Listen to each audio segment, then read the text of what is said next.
fortified! This is Fontaine!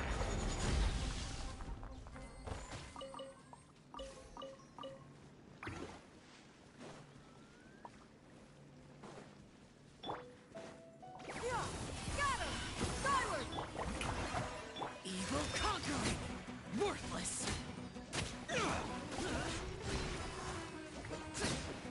Worthless!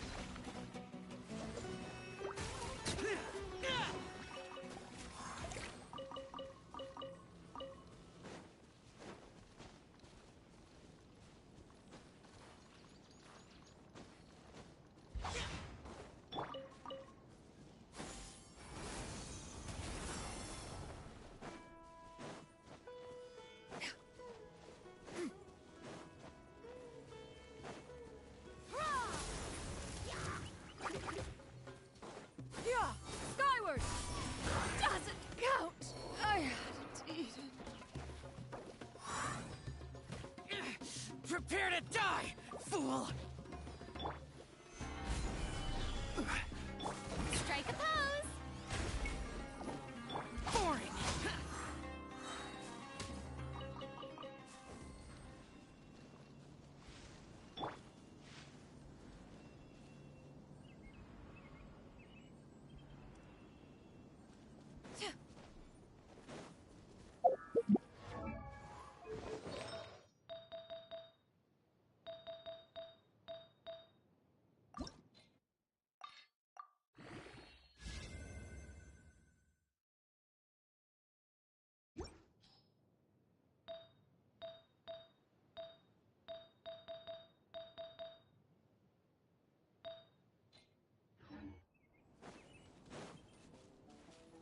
Sounds good to me.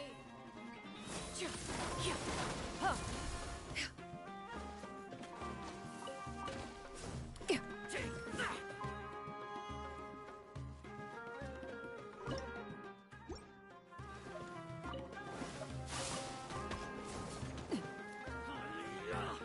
Yeah! Skyward! Scatter! Crumble! I will have order! Yeah!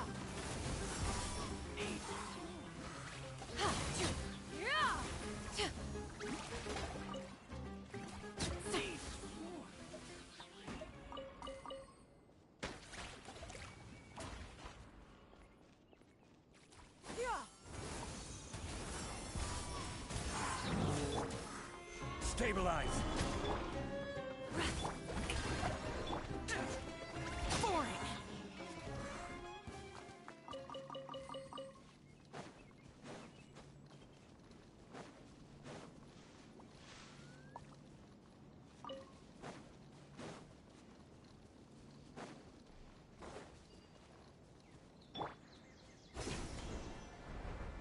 Like a lamb to the smoke.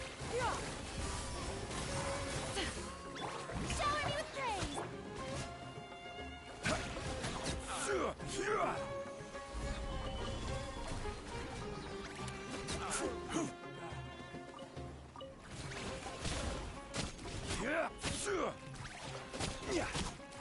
I'll take my leave.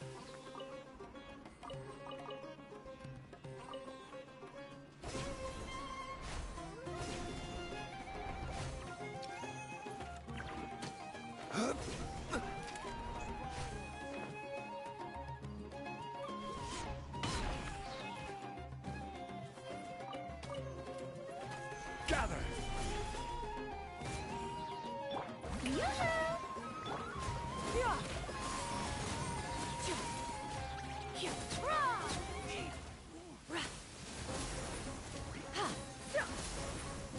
I'm dead. But don't wait.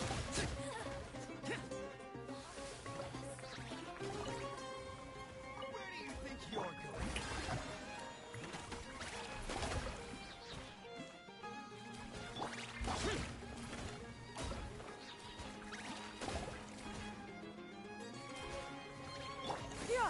Skyward!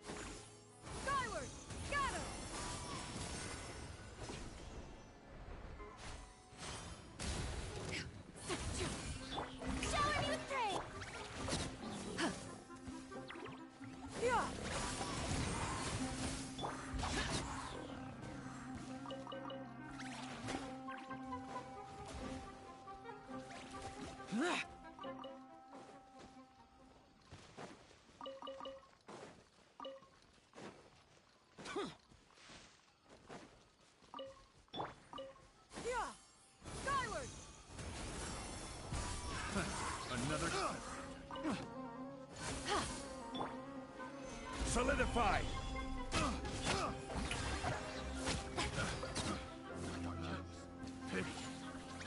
This is order.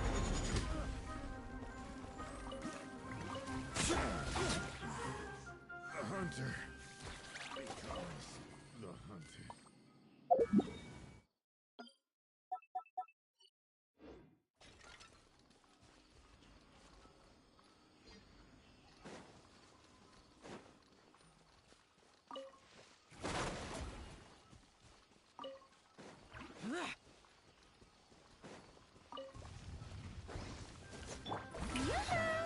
I will have order.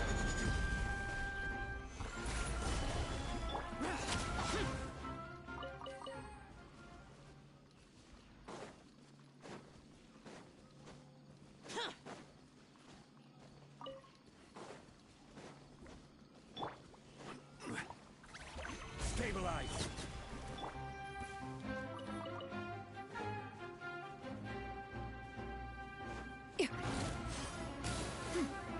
Yeah! Skyward! Shower me with praise! Rise!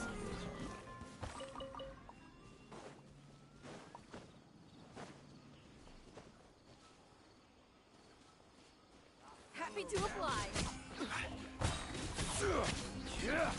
Quake!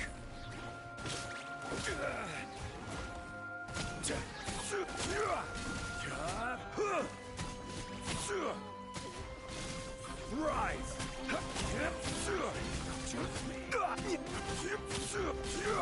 Gather!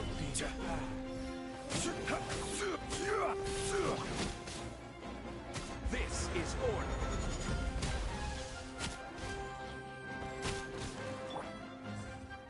Now you're testing my patience. Make way for the...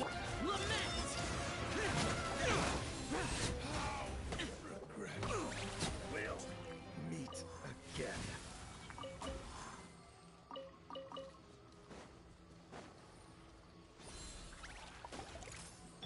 Yeah! Skyward! Got him! Quake! I will have order. Strike a pose! Yeah! Skyward! Ha! Hit!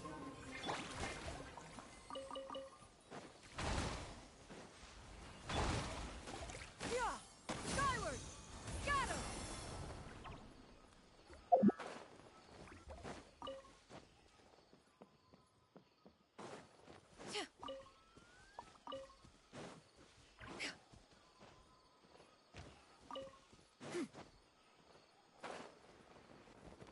Yeah! Skyward! Got him!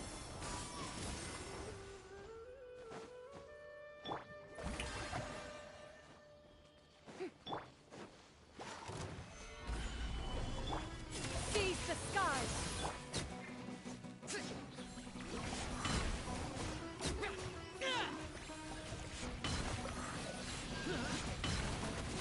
Worthless!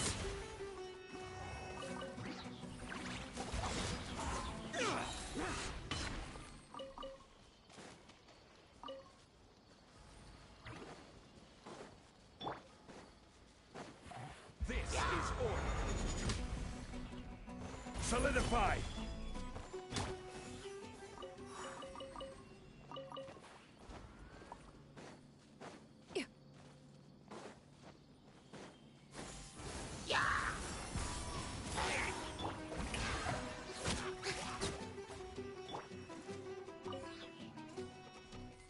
Useless! Worthless!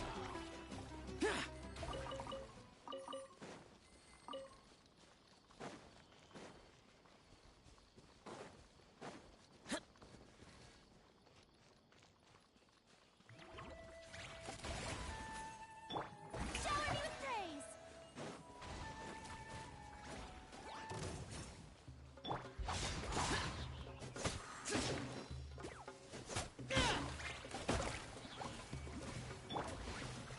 Stabilize!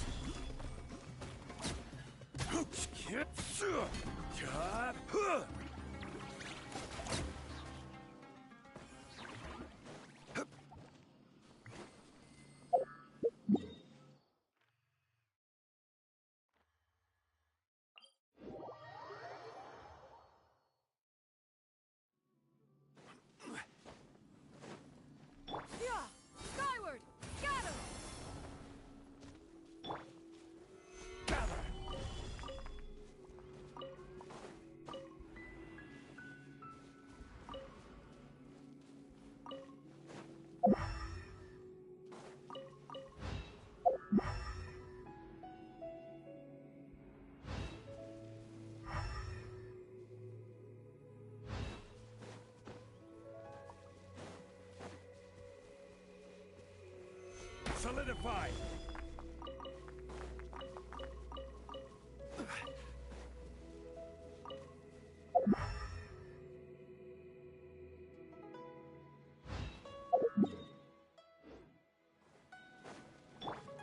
Lightning, echoing song.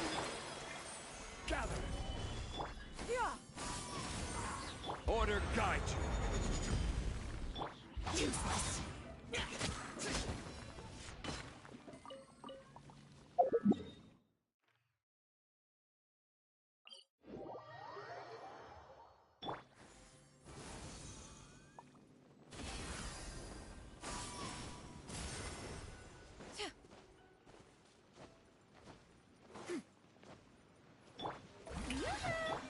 Rise!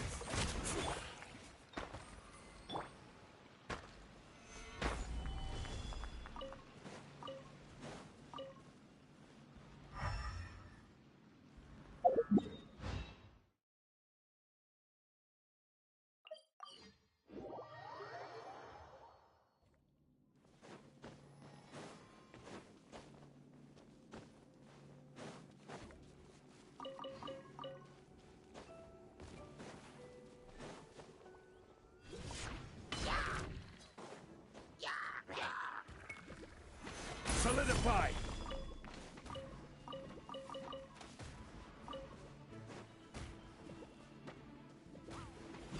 Yeah!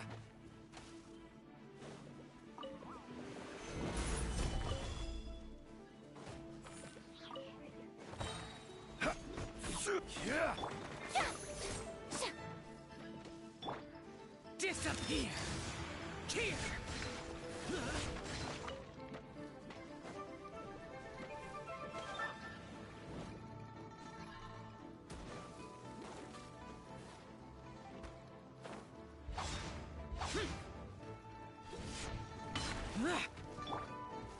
Gather! Make way. Strike a pose. Forward.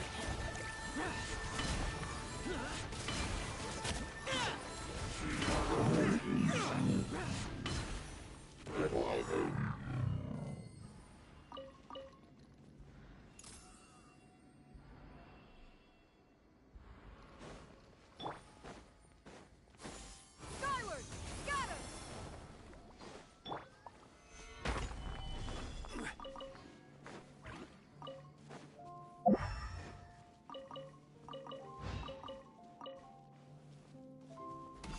Yeah! Quake!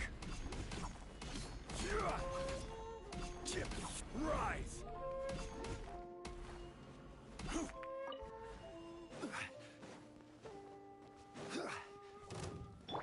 Yeah.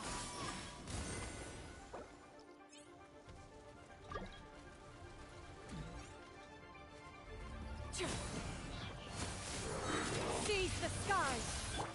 Time to shine. Solidify!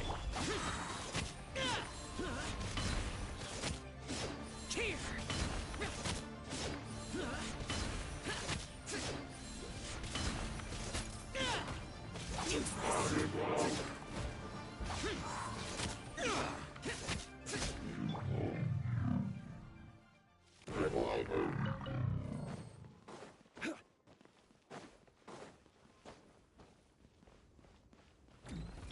Shower me with praise.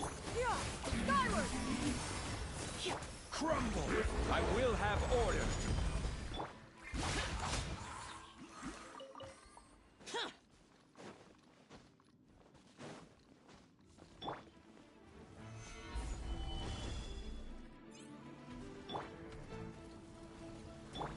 Let the world collide. Stray cloud converge. Evil conquering.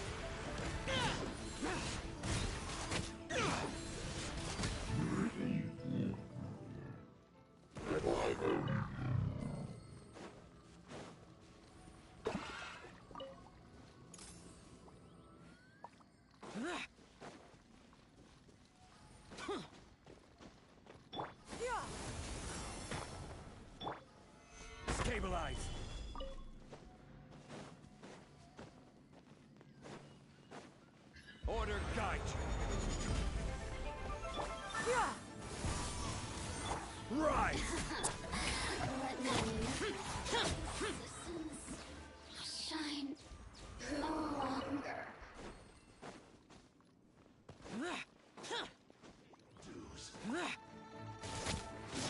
Worthless! Useless!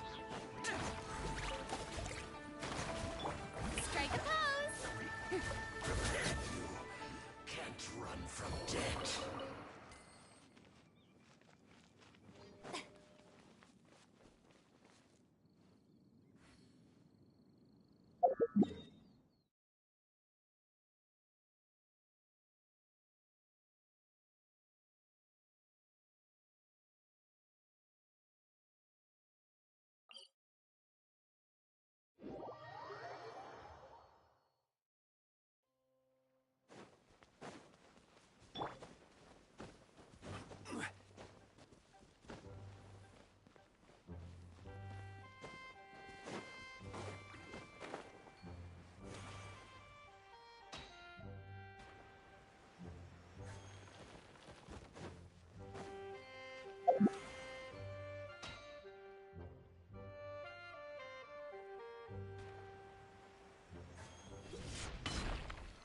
Solidify!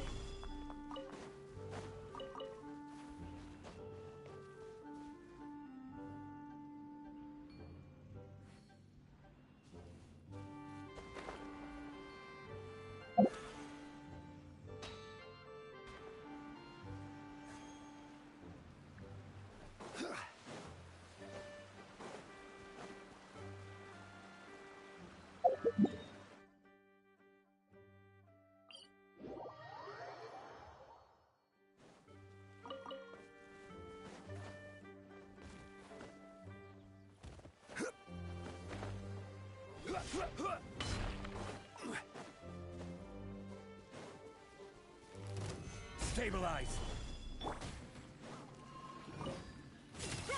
Make way for the Adeptus! Boring!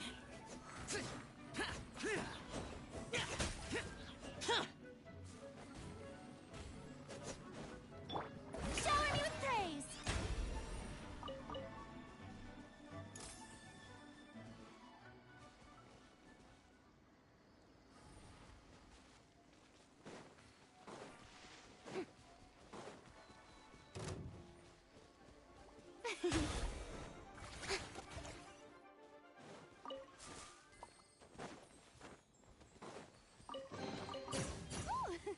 What a pleasant surprise! Truly an extra slice of joy. Yeah! Skyward!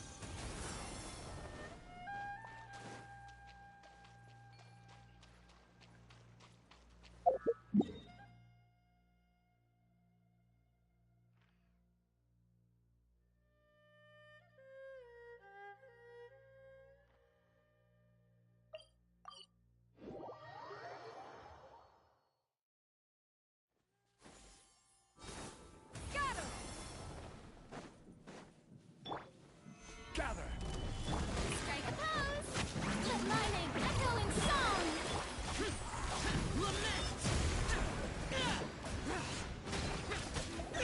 Here! Worthless! Here! Worthless! Useless! Here! This is order! Yeah! Scatter! Skyward! Seize the skies!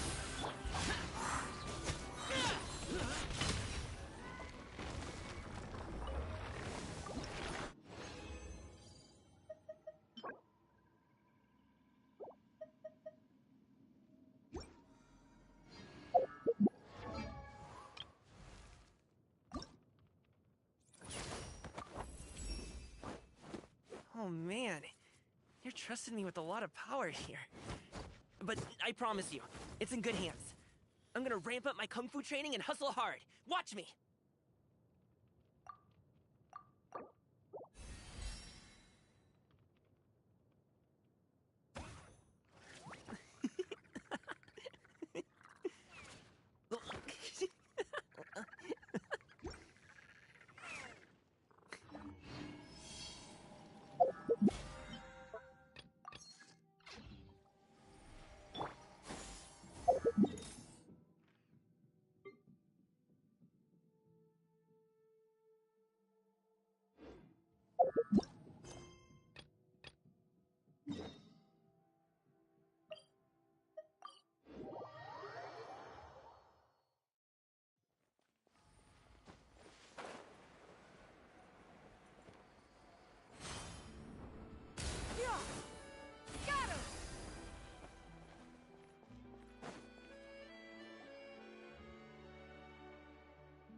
there, Ludovine. How's business lately? The Demoiselle of Spina de Rosula. I must say, your generous patronage is the one thing keeping me from going bankrupt. Nonsense. We all know what a talented businesswoman you are. Oh, and don't forget, she's the boss now. My mistake, my mistake. I just got so used to calling her Demoiselle. Are you here for the uniform? Yep. I forgot to drop by earlier when I was running errands around here. I didn't expect Demoiselle to come and pick it up in person. It's just a uniform after all. Any of your folks could have come instead. Navia's always liked to take even small things seriously. Hey, that's not the only reason I'm here. We mostly just needed a walk to clear our heads. There are few things more uplifting than taking the first step on a new journey. The boss has got a point. Going on a trip with friends is always better than staying cooped up at home. Very well. Please, wait here while I retrieve the uniform for you.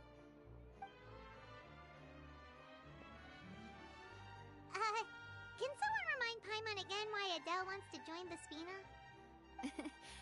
She hasn't given me any concrete reasons. All she says is that she really looks up to me. After we cleared her father's name, she became a lot more cheerful and outgoing. It's probably because she now knows for sure that her father was never a bad person. She said she used to be terrified of Papa, so as a result, she found all the rest of the Spina super scary as well. But the Spina is very different now. She mustered up the courage to talk to me, and felt like I could really understand her.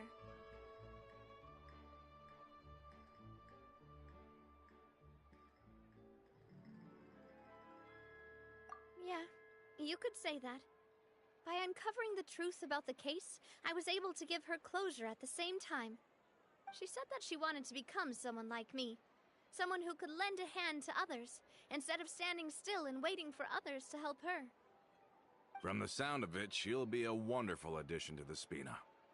I think so too. But for now, let's focus on giving her a great atmosphere to grow and thrive. She can commit to us once she's older, and can really make that decision for herself.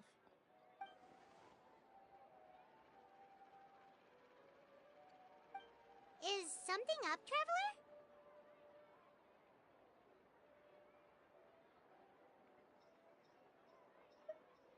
Huh? Tailing? Oh, Paimon's coming.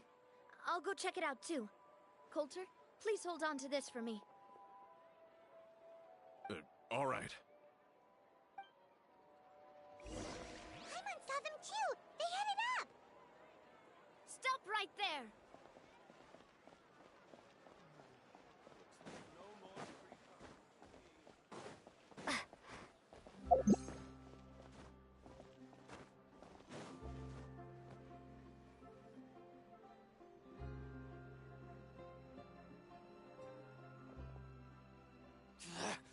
We knew you were going to be difficult! Seems like if we want them to talk, we're gonna need to teach them a lesson first. Brothers, there's no need to skulk in the dark anymore. Let's take them out!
are you?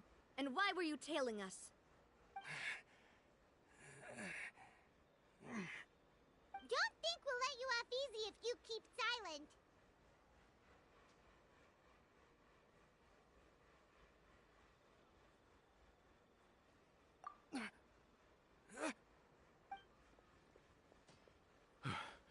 How did it go, boss? Are any of you hurt? If you thought they stood any chance against us, you were sorely mistaken. Anyway, stop playing tough and start talking. There won't be any room for negotiation once the Maison Gardiennage gets involved. We're looking to get vengeance on Spina di Rosula. We were discovered, and can't beat you in a fight. We admit it. We lost. Get revenge? Wait, you're not Romeu's followers, are you? You actually know that name? But if you do, then surely you should understand why we hate you so much!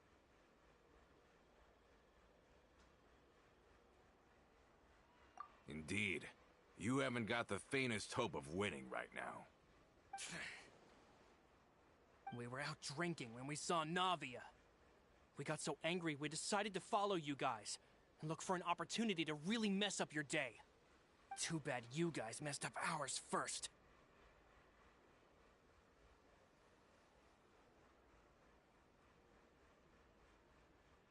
Huh?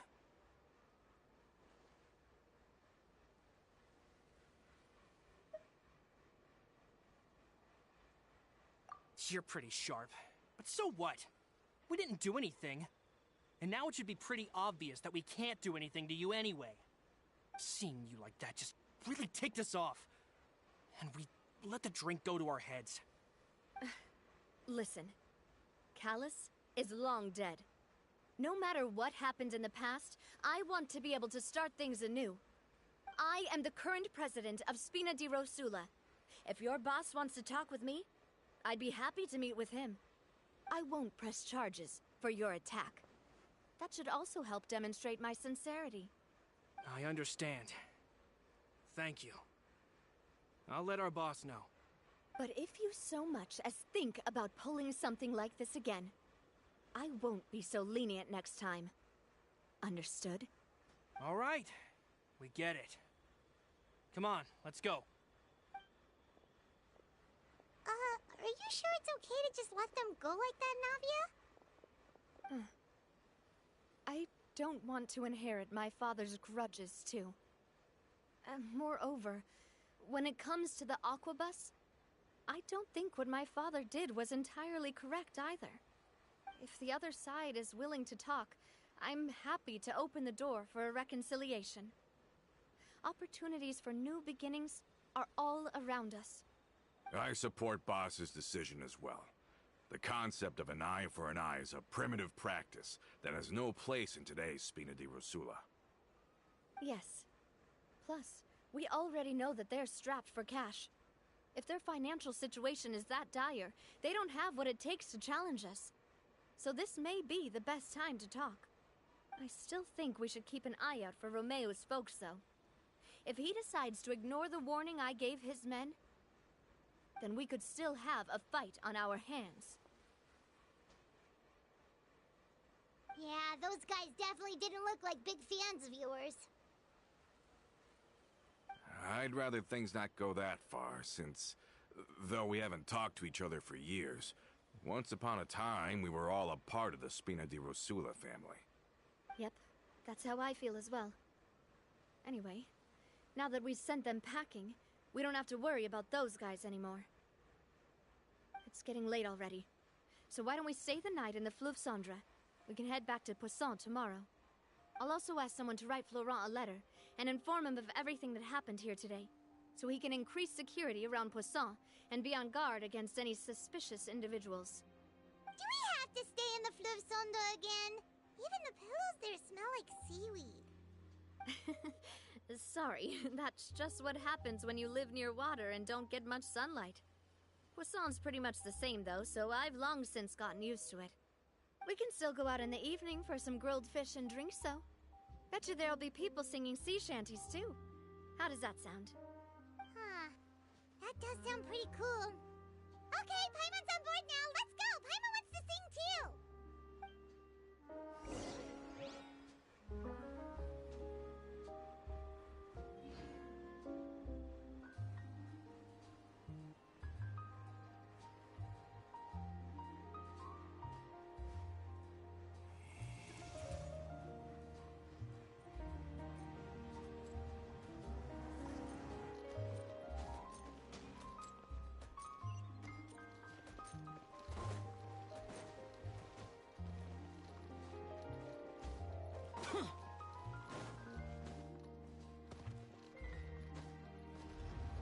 Nice. I jealous that you have Xiao.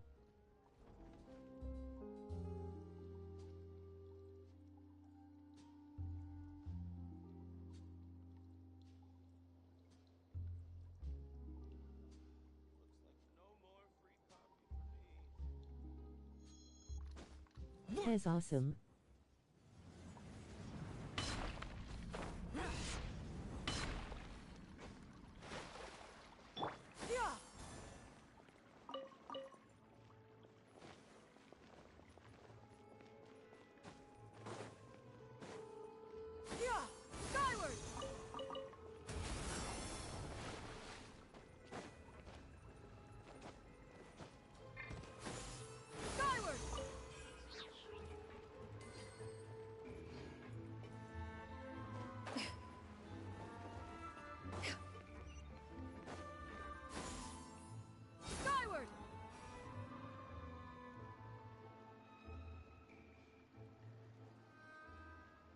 Coming back here really does feel like this place is starting to grow on Paimon. If you think about it, it would be kind of weird if the Spina's base at the court was some super luxurious building like the Palais Mermonia. Totally. Right on the money, Paimon. Although, of course, with the continued Did you growth pick of up the new costumes or Paimon characters? went on to eventually grow into a metropolis, not unlike the court. He was a very ambitious man, who rarely Yep. looked behind or beneath him. For better or worse, that always made him stand out from the crowd. And that's also why people hated him just I as love the much new as they loved him. characters. All right. Why don't you go wait for me at the restaurant? I'll go do some prep, and I'll get someone to tidy up your room while I'm at it. You can use the same room as last time. So powerful. So remember the room number, yeah? Yep. Kinda hard to forget when there are only so many rooms here after all. Oh, did I just hear someone taking a dig Yeah. at Fleuve Sandra? I'll tell my guys to stuff your pillows full of actual seaweed right now. Oh, Paimon, sorry! Please have mercy, Navia. If you do that, then Paimon really won't be able to sleep at all. I was just kidding. Be on your way now.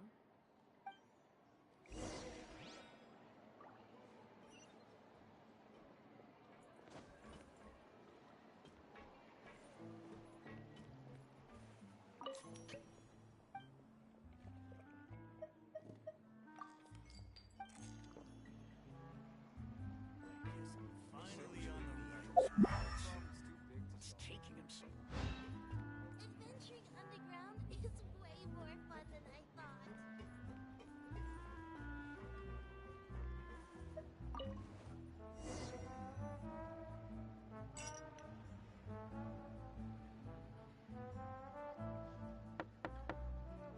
Hello?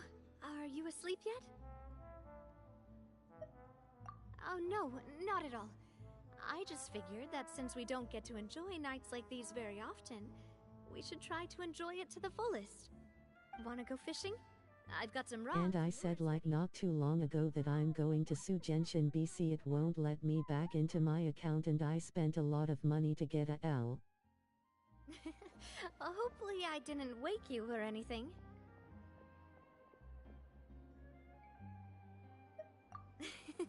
I knew it! You really are my best partner. Okay, let's go. To the fishing spot. Ick what I say.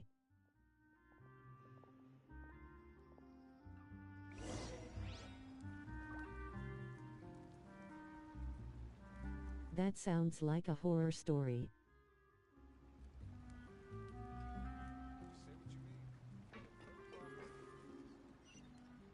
You want to at You know how it works.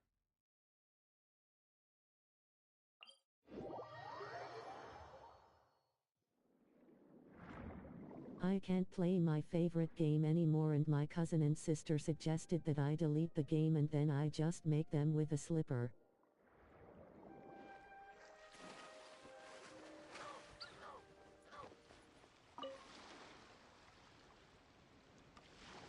I just asterisk.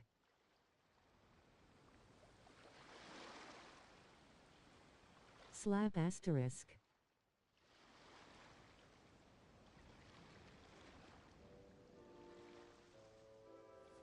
I can't even spell.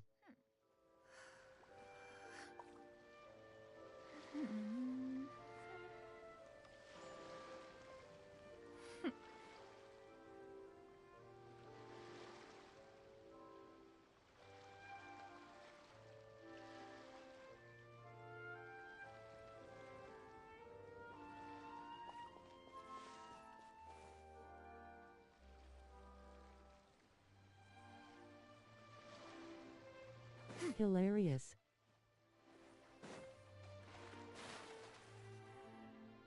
How can you call this fishing when you're using a fully automatic rod?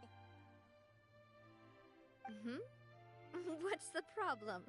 Lots of people in Poisson use rods like these. But shouldn't fishing be all about, you know, attentively watching the float and then excitedly reeling in the catch when you finally hook something? Well, that's one way to enjoy fishing. My dog is staring me down for chips, lol.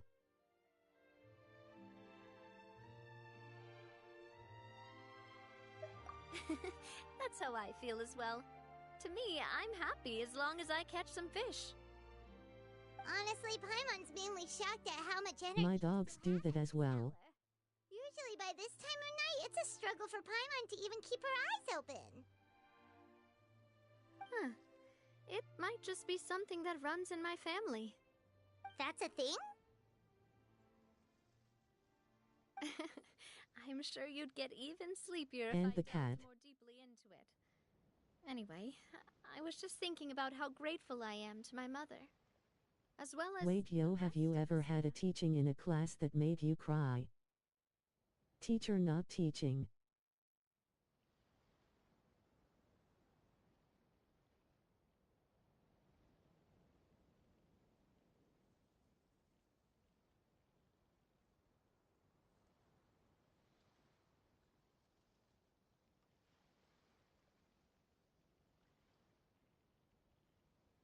My father always had a lot of unrealistic expectations for me.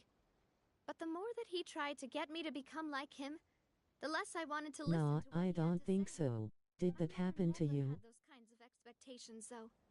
I've heard that she had only one wish for me, which was that I would have a happy and secure childhood. All the members of the Spina greatly respected her Yep, wish. it happened So no today. matter what I did as a child, they were happy to humor me.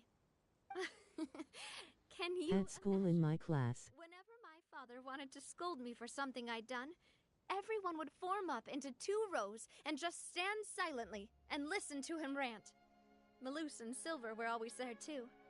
No matter what Papa yelled, nobody else would say a word. Eventually, Papa must have recognized scolding me over trivial matters was pointless, because he eventually stopped getting on my case so often. Paimon would have never guessed. How did that happen? Yeah. Looking back on it now as an adult, I can hardly believe how patient and kind everyone was. When I was young, I often thought that I could do whatever I wanted, because there'd always be someone there to clean up after me. But once, I saw Malouse come back wounded. He wouldn't tell me how he'd been injured, but I could tell it had something to do with me. I learned then that there's always a cost to making a mistake. The teacher yelled too much and I was spaced out when she yelled really loud. I got basically too scared to even say anything. Because if you do falter, there'll inevitably come a time when So you'll I have to grabbed face the headphones off my consequences. desk and put them on, and then I started And when crying. the time comes, those most precious to you really will throw themselves in front of you. and pay the price for your mistakes.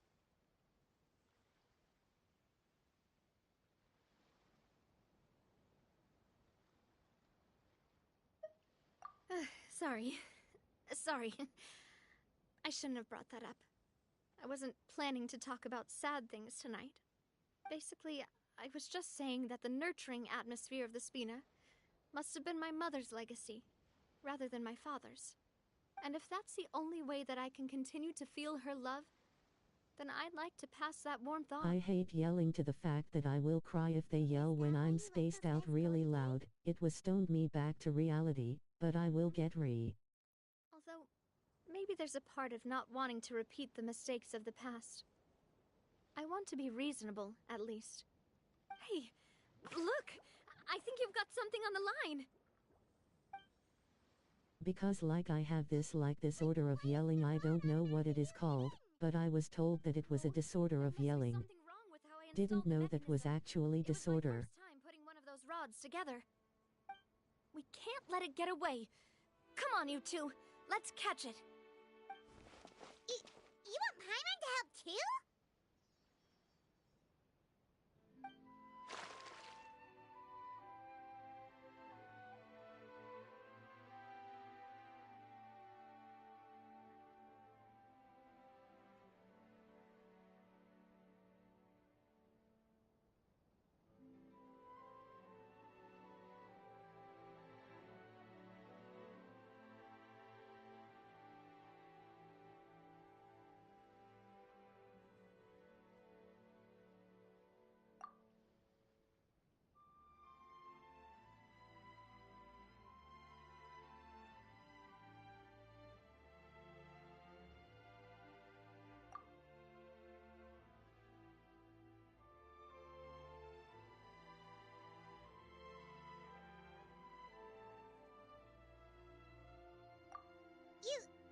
You didn't attach a hook to your line? Stop wasting time! The boss ain't gonna wait all day. We'll go ahead with the operation tomorrow. Do with that information as you wish.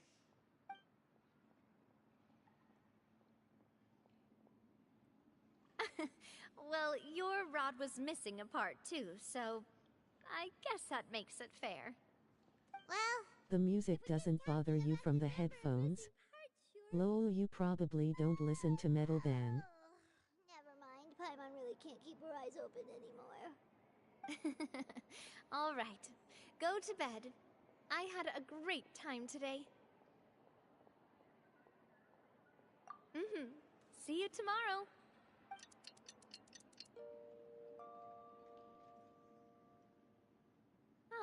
So how was last night? Did you get a good night's sleep? Paimon dreamt that she danced with the sea stars, so you could say it was stellar. Get it? Huh.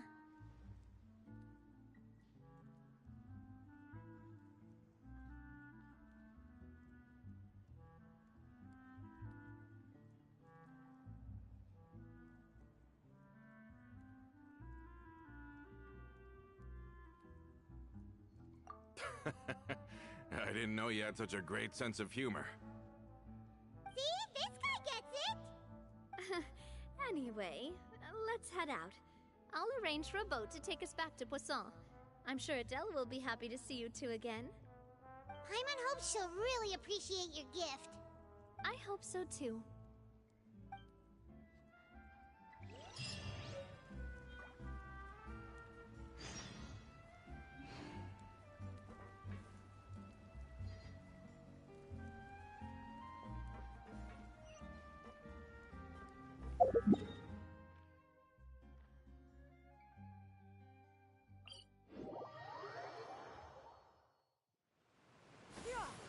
Skyward!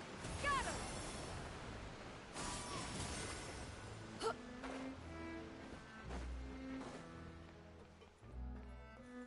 Now it was the school headphones so it wouldn't hurt music.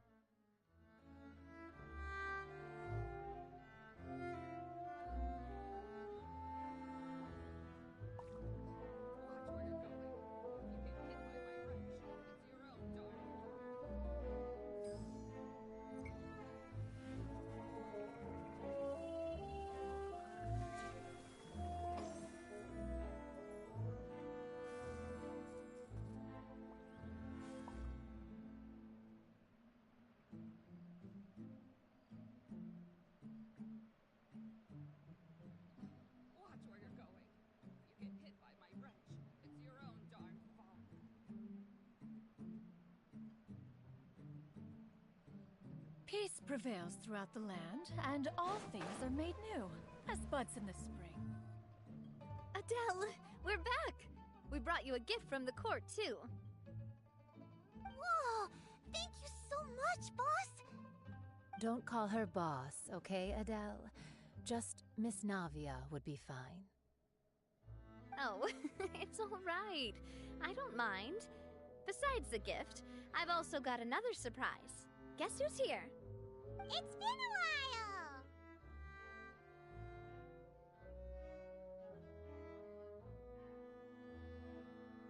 Oh, it's you two. It has been a while indeed. Thank you so much for your help on Jacques' case. I've heard that you also helped save all of Fontaine. You're truly just like the great heroes of legend. You're really amazing! Is it sensory related? Miss Navia's Or just when you feel anxious? She must be super amazing too! What's in this thing? Can I look? Of course. Go ahead.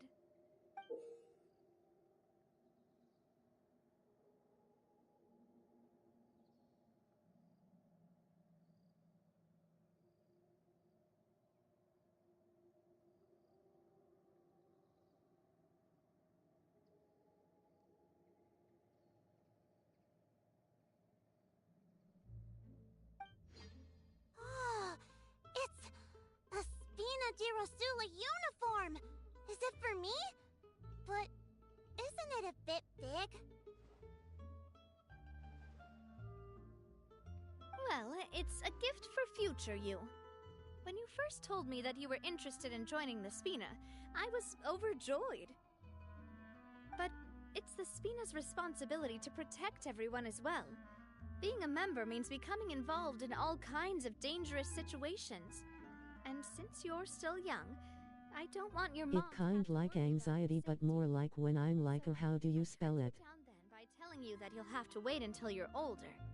But this uniform is a promise that you can join us once you're old enough to wear it. Oh, so that's it! Well, thank you so much, Miss Navia! I'll work hard and grow up as fast as I can!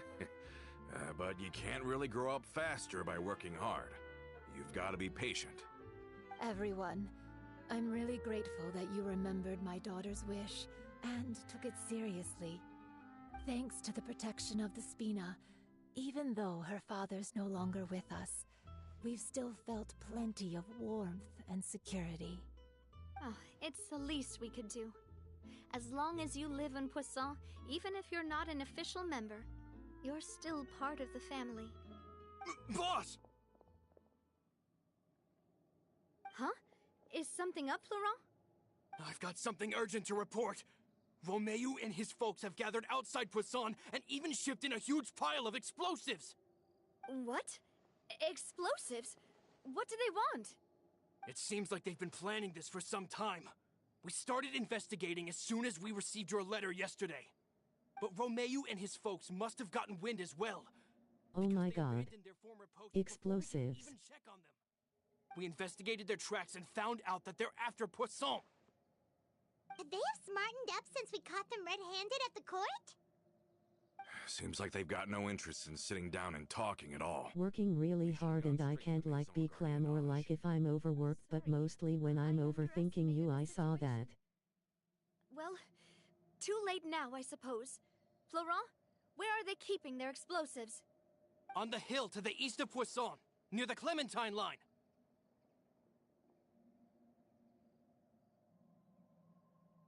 Don't really know how to explain it but yeah.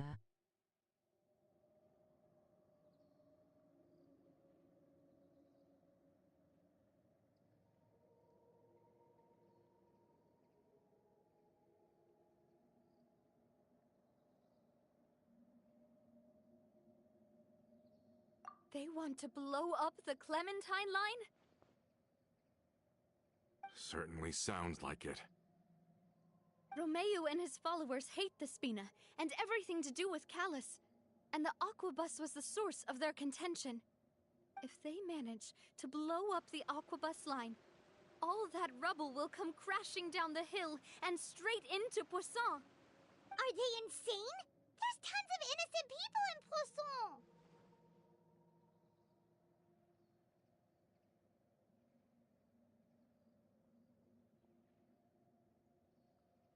Yeah. If they've been planning this for ages, they're definitely not going to let this opportunity slip by. We have to issue an evacuation order to the townspeople, and get them as far away from the entrance as possible. That should save them from the worst of it. Let's get everyone onto our ship. That should be the safest place.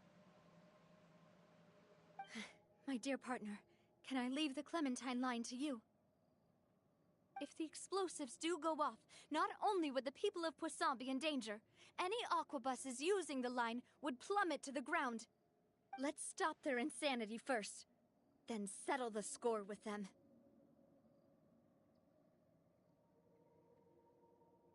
Leave it to us, Navia. Please stay safe, too.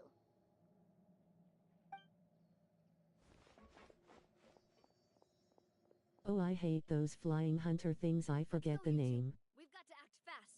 Miss Coralie, please take Adele to the ship.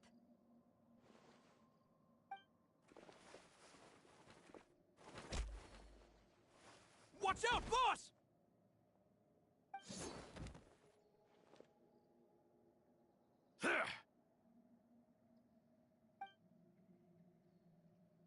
What do you think you're doing, Coulter? I thought all the annoying little hindrances had left, but I still couldn't get rid of you. You mean this was all a trick? So that you'd be left alone with me? Coulter, are you with Romeo too? Oh. I get it now. You knew about their plans all along. You only told us they were doing badly so that we'd drop our guard. Not quite. Though I share their positions on some issues, I've never cared for his more radical ideas.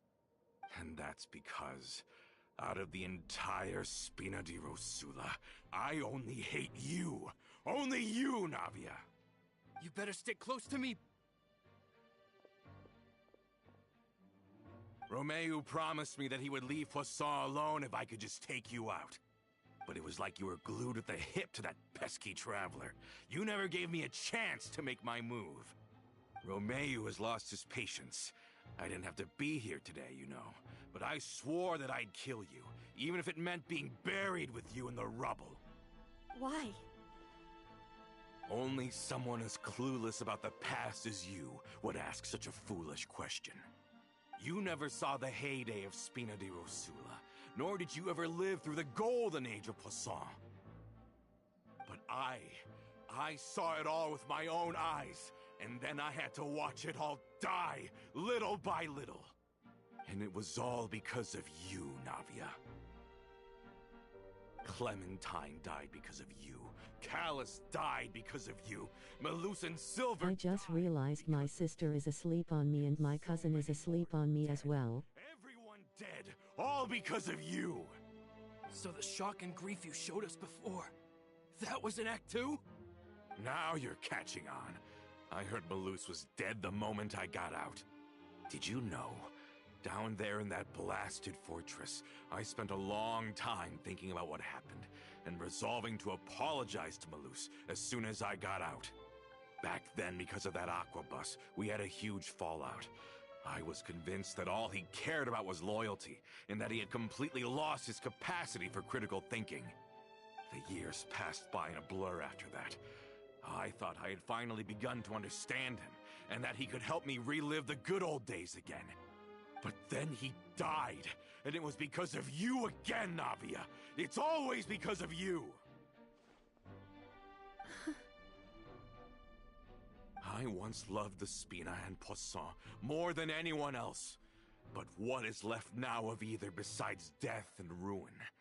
You've single-handedly destroyed everything that was beautiful. Everything I've ever loved. Don't listen to him, boss! He's just spouting nonsense! Have you ever considered that maybe the people around you don't actually care about you at all? Have you ever considered that maybe you only get respect because you're Callus and Clementine's child? That you've never done anything worthy? That you're just a big nothing? Have you ever considered that? Maybe people don't stay in Poisson because of you, but only because they have such beautiful memories of the past before you came. Because if you do falter, there'll inevitably come a time when you'll have to face the consequences. And when that time comes, those most precious to you really will throw themselves in front of you and pay the price for your mistakes. Yeah, looking back on it now as an adult, I can hardly believe how patient and kind everyone was. But is that really why they support me? Is their kindness real? Shut your mouth! I, for one, really like Miss Navia, and my mom loves her too! I don't know how to explain it, but I like her, and that's that! I'm sure Mr. Malus would be extremely disappointed in you right now. You've somehow managed to pin the blame for every mistake and tragedy in our history on the boss herself. Get out of the way, Florent. I don't want to hurt you. You're gonna have to. Boss, there's no time for this. Stop hesitating and get out of here before you get buried. Maybe you think you're being the realist by painting the history of the Spina and Poisson like this. But the love that I felt from everyone was just as real. I felt it. They've helped me get to where I am. And even now, I will continue to believe in that love. So let me show you just how much I love the Spina di Rosula!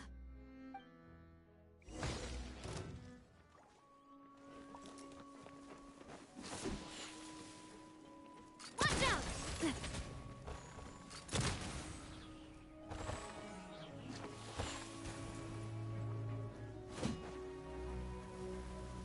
Watch out! Attack! That's the way. Hey there!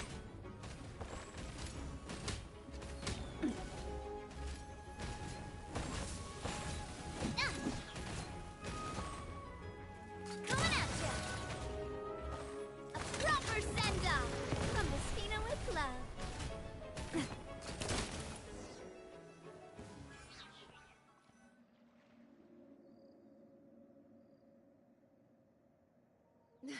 Florent, I'll leave the town to you.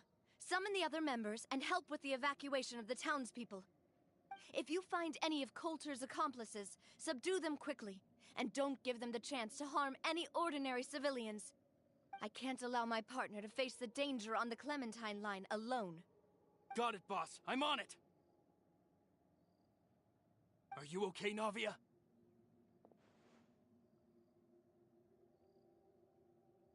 I don't know, but I have to go.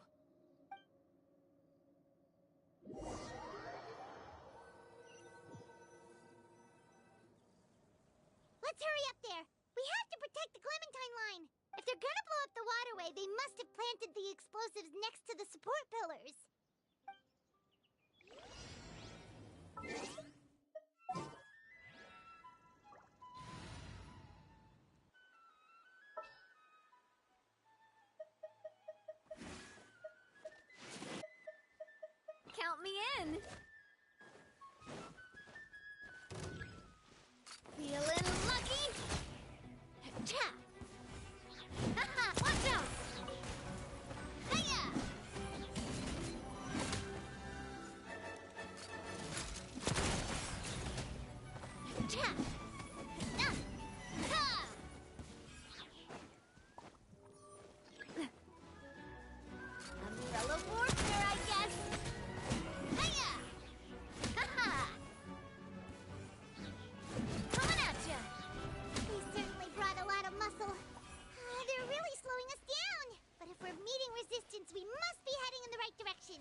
this is the control mechanism.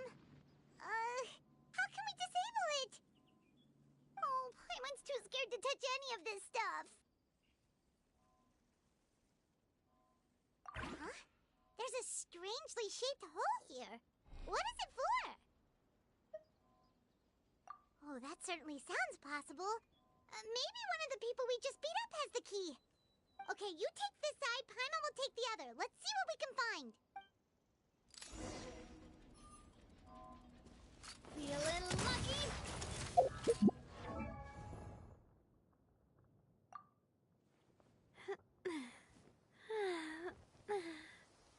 Oh.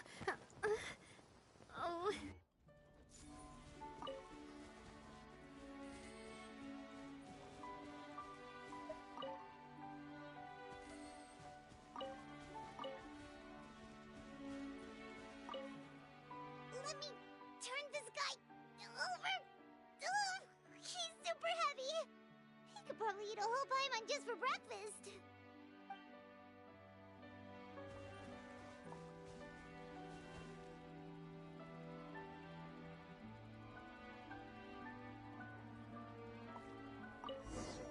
Oh, you found it! That's amazing!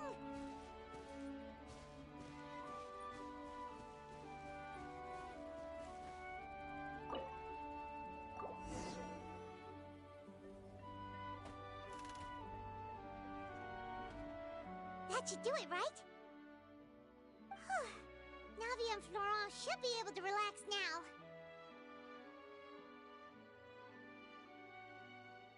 Oh, you're right. They could have set explosives elsewhere, too. Let's go.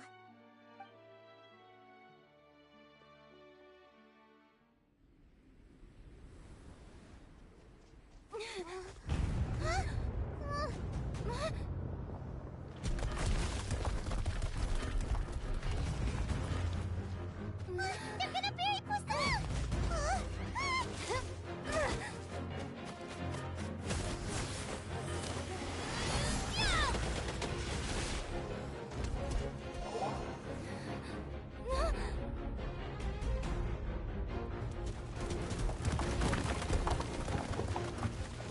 Great work, partner.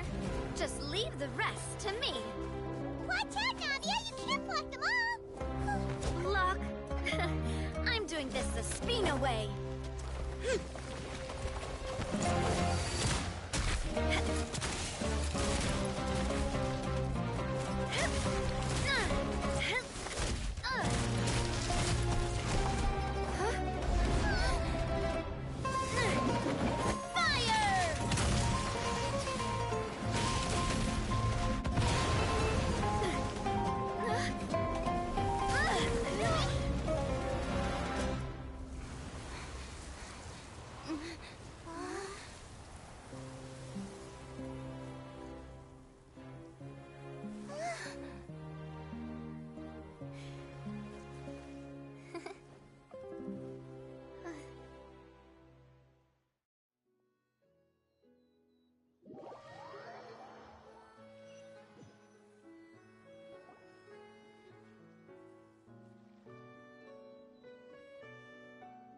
I heard from Thierry that even they're your enemies now. They were once a part of Spina di Rosula. Do you plan to settle this privately with them? I have nothing more to say to them. Regardless of whether their hatred and anger towards me or the Spina was justified, anyone who's willing to endanger innocent civilians is no longer sane enough to even be worth trying to talk to. Please prosecute them in accordance to the law. Spina di Rosula will not raise any objections. Sounds good. We're very appreciative of your help. Without it, the consequences would have been far worse. All right, this operation is a wrap. Take him away. We won, Navia! We saved everyone! And you were so cool! Yeah. Luckily, we were just in time.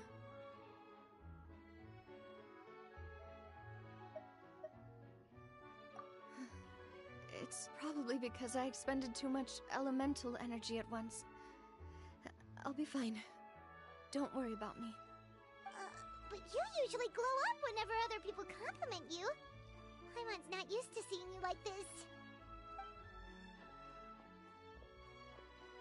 Boss, we managed to catch all the infiltrators in the town. The Maison Gardiennage is taking them away as well. Seems like Romeu really went all in on this mission. If he sent literally everyone he had, though, that also means we've caught them all, too. We won't have to worry about them from now on. Got it. That's good, at least. Coulter, I can understand how you feel. The things that we lost, they're forever beyond our grasp now. And that makes them appear even more precious. I am not callous, and I will also never become him. The Spina and the Poisson that you loved are both gone. But I will not change how I feel about our future. I still believe that this is a great opportunity to start anew. I will spend more of what the Spina earns on the betterment of Poisson. What's more, I'd also like to propose some changes to the Aquabus routes, so that one day, the people of Poisson will enjoy the boons it brings as well. I know what you're trying to say. Mr. Callus would never have said anything like that. There are too many things in life that are just beyond our control. In that, we are the same. Henceforth, you are no longer a member of Spina di Rosula. But once you're discharged from the fortress again, you're welcome to pay another visit to Poisson. Thank you, Navia.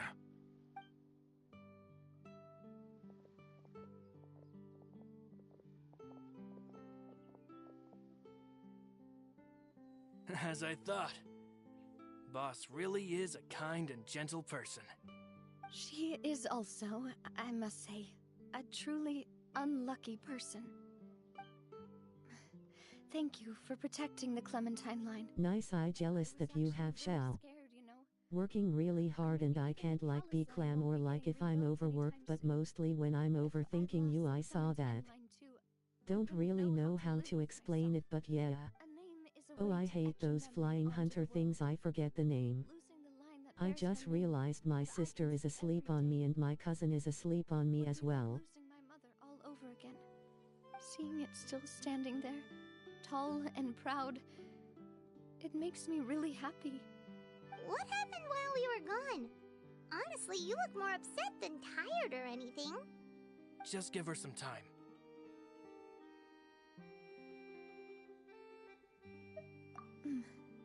Thank you so much. Can you give me a hand? I really don't have much strength left. Traveler, I want to ask you something. And please, tell me the truth. Do you really see me as your partner? Of course. That's good then. Hearing that, it brings me more relief than I can say.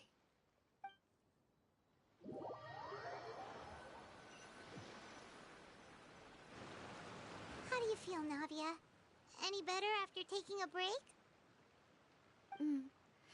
I feel quite a bit better. But I should probably still rest for a few more days. Sorry, partner. I said some weird things earlier. Feel free to just ignore me. I used to think that I'd never doubt myself. But you could say I've discovered that I'm not as strong as I thought I was. Coulter mentioned my parents, as well as Malus and Silver. It's all thanks to them that I've made it this far in life. Do you think they ever regretted the choices they made? Has my existence made this world a better place? Don't think like that, Navia. You've already done more than enough. No matter what others think, we'll always support you to the end of the world.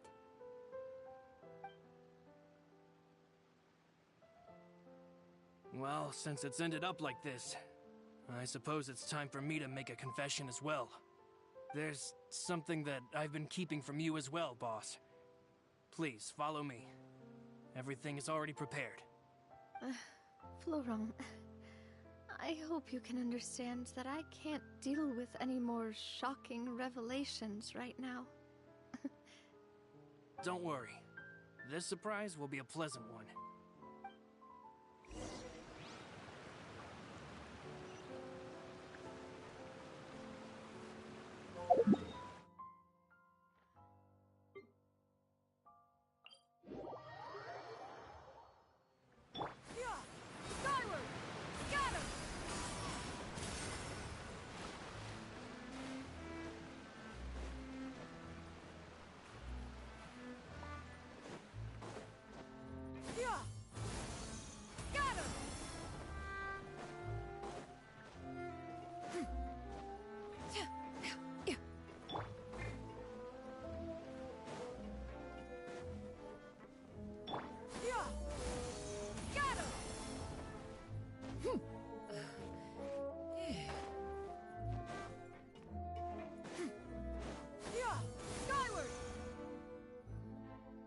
Why is everyone gathered here?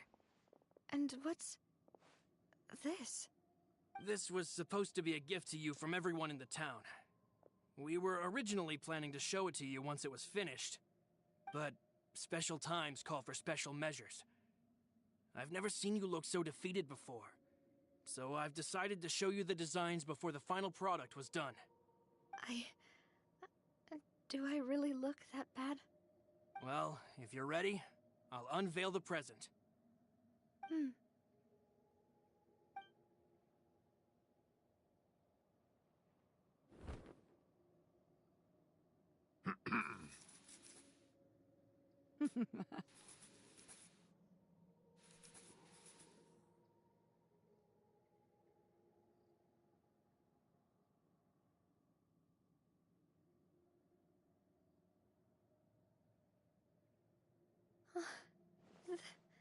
This is... Papa, Mother, and me. We designed the look for Miss Clementine based on old camera records, as well as personal recollections from members of the Spina. Wow! This is the statue you mentioned before? It is indeed. To be honest, we decided on the design a long time ago, and gave the sculptor permission to begin working. We only asked Boss to decide on a design so she wouldn't realize we had already started. How could we only have statues of Mr. Callus and Mrs. Clementine? Even though Boss is still young, we've all seen the work she's put in regarding the whole synth business and the rebuilding of Poisson. We wanted to commemorate her contributions with a statue as well. I don't know what Spina di Rosula was like in the past, but I know it's a great organization now. With Navia around, we're not worried about this place's future. We are gathered here today to tell our boss that we support you and believe in you wholeheartedly. I believe everyone is here for you, not the glory days. That's what we believe as well.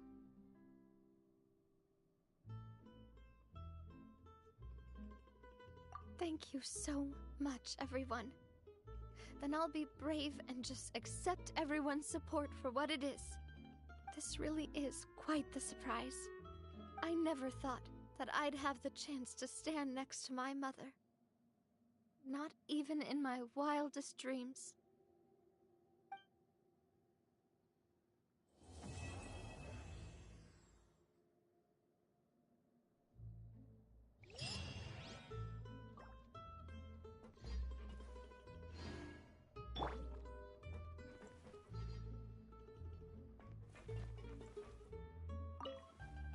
It seems like, looking back on it, I'm honestly embarrassed by how I acted earlier. I'm sure everyone longs for that one thing in life that seems trivial to others, but they themselves can never obtain. To me, that would be a family portrait. I've always been super jealous of other people's family photos. I've never thought I'd receive a family portrait of my own. Especially not like this. It seems like I'm not such an unlucky person after all. It Seems like looking back on it, I've thought about it before. Though my mother only wanted me to live a happy life, that's actually a tall order as well. In practice, it's just as hard to achieve my father's expectations for me. Even though my parents had very different personalities, they always had a lot of respect for each other. The Aquabus project was a monumental project that stood to benefit all of Fontaine. It would have been a little close-minded to assess or evaluate it only from the perspective of the clan. I think that's probably why she didn't step in to mediate or oppose the building of the lines.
Love Spina di Rosula's logo.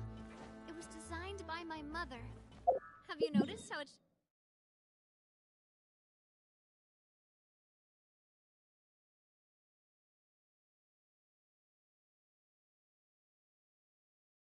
shaped like a heart?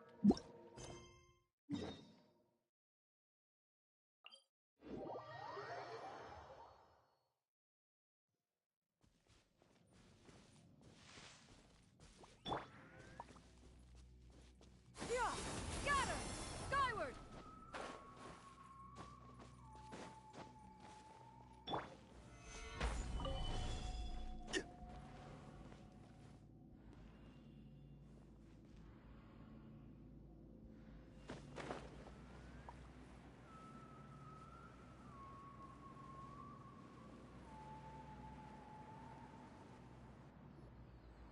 Here we are, right outside her place. Do you still remember the first time we came here? We even brought offerings and everything. And when we told her that Rex Lapis had been assassinated, she immediately threatened to squash Liyue Harbor. Paimon thought she'd be impossible to get along with. But now that we've spent some more time together, she's really not like that at all. We probably don't need to bring any offerings now that we've gotten to know her pretty well, right? Still, Paimon's got some snacks around here somewhere, so if she really wants something, we could just use that. Huh? Traveler, did something catch your eye?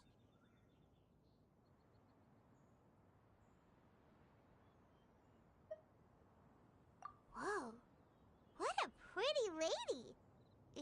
also here to visit Cloud Retainer?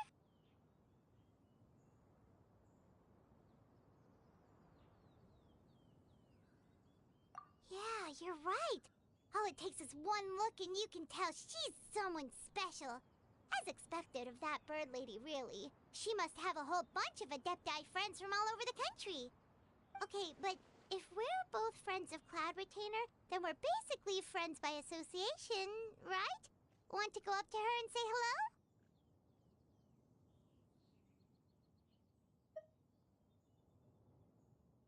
Helping you make more connections is a part of Paimon's job as your reliable guide. Paimon's got this.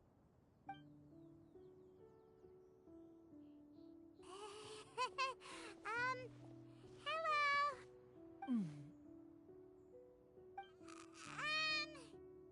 Paimon is Paimon! And this is the Traveler.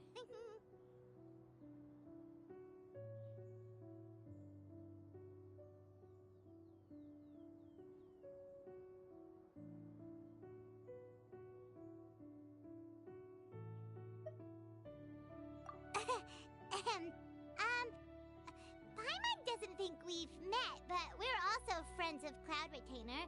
May we have the pleasure of learning your name, Madam Adeptus? You two... What is this tomfoolery? Has this shift in form so clouded your eyes that you no longer recognize one anymore? Wait, you're...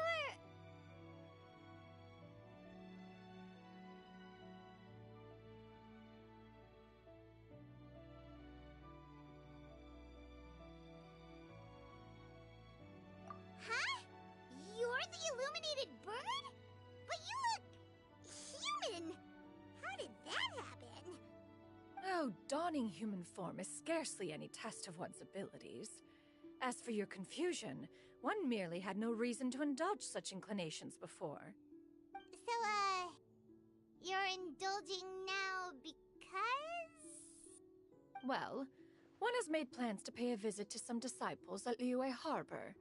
Taking on a human form for such a trip is simply a way to make matters less conspicuous. You? Worrying about keeping a low profile? You're the one who likes to pop up out of nowhere all over the place. In fact, Paimon can think of several examples. Like last year, when you suddenly appeared on the top of a roof without any warning. Or...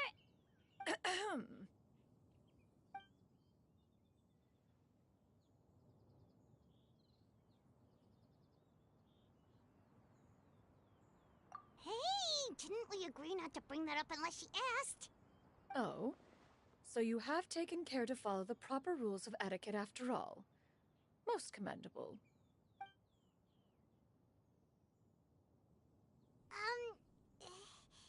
Well, this is all Paimon's got. You don't mind, right? One has never found oneself lacking in basic comforts. On the contrary, it is the gesture that one values above all else. So long as you've shown proper respect and consideration, the quantity or quality of the gift is but a trivial matter.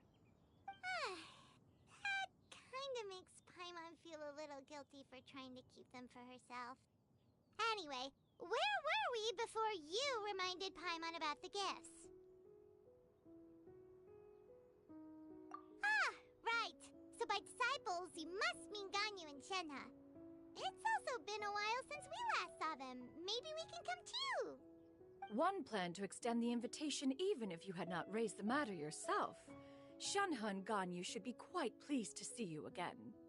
However, one would first inquire as to the reason behind your visit here. You have cause to seek one's company? Yeah, we just found ourselves missing you and wanted to see how you were doing. We were hoping you'd tell us one of your stories. Who knew we'd run into your human form while we were at it? Is that so?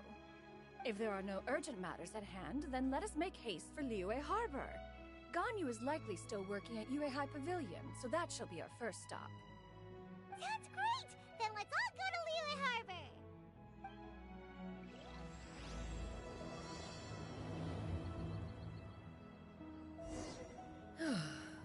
Ganyu has been quite busy with work as of late. One can count on one talon the number of times she returns to Mount Outsong each year. Shanaha has also secured employment recently. In her correspondence with me, she wrote that she shall have no need to return for the foreseeable future. Huh. Did they think one was so easily mollified? One shall investigate everything with one's own eyes, and decide for oneself if their living conditions are satisfactory.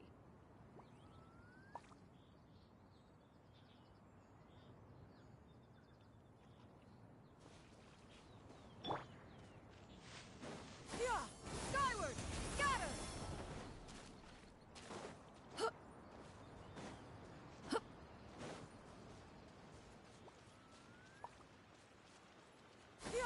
Skyward! Scatter!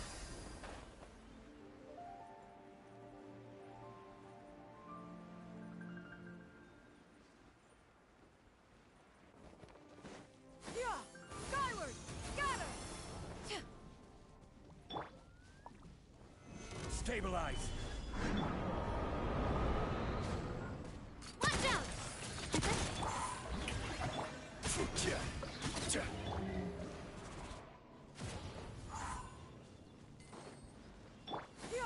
Skyward!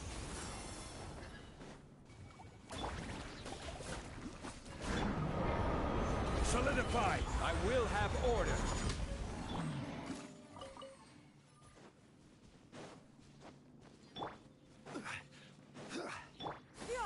Skyward! Scatter!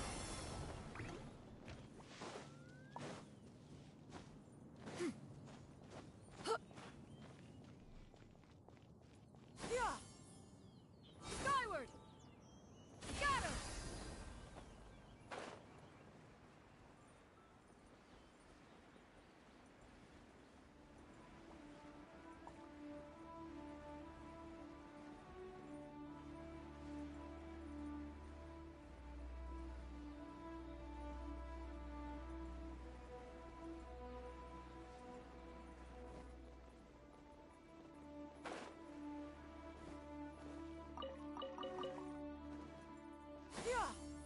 Skyward! Scatter!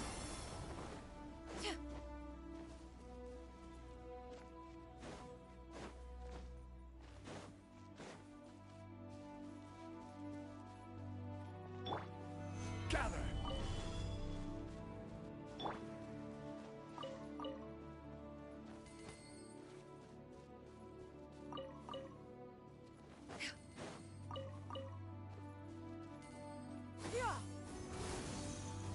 Scatter!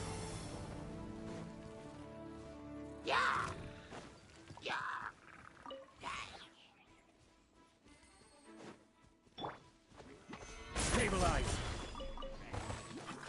Strike a pop! Skyward! Coming at you! Coming at you!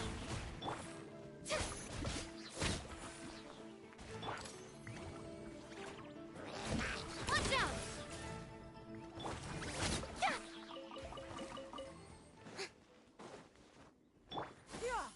Skyward! Scatter! Scatter!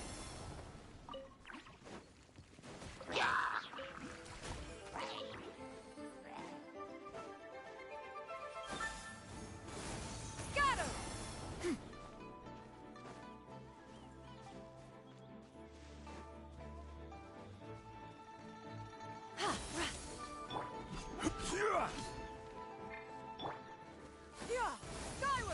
Scatter!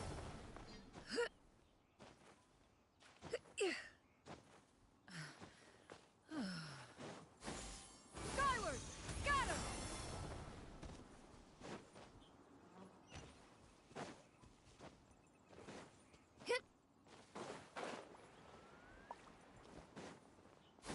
Skyward! Scatter! Make way for the... Watch out!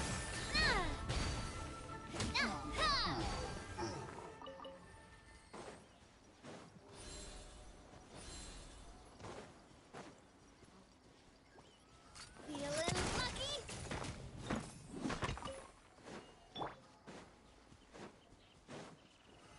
Solidify!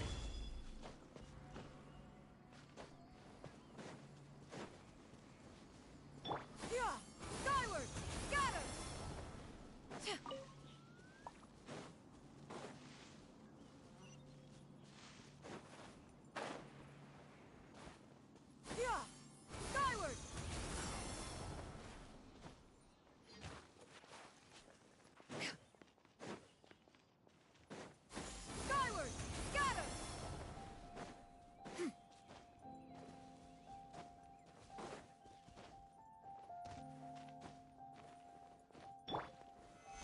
Stabilize!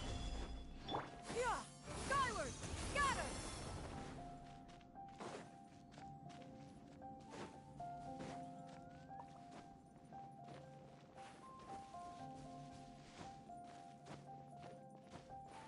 Yeah! Scatter! Skyward!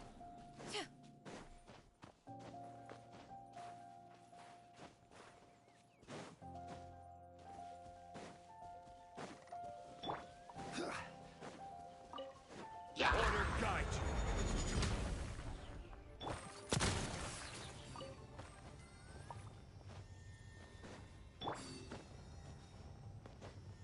Yeah! Skyward! Scatter!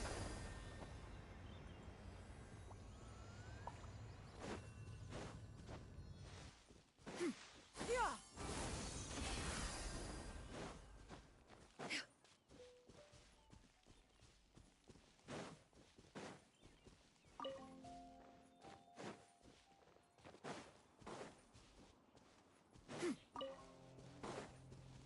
Yeah! Scatter!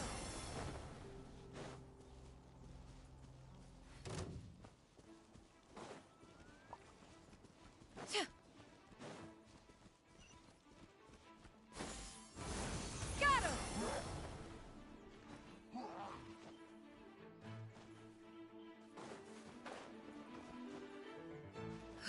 Yeah!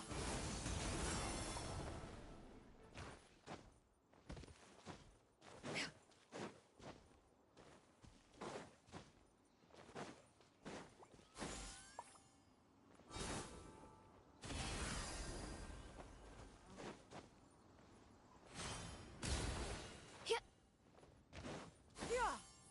Skyward! Scatter!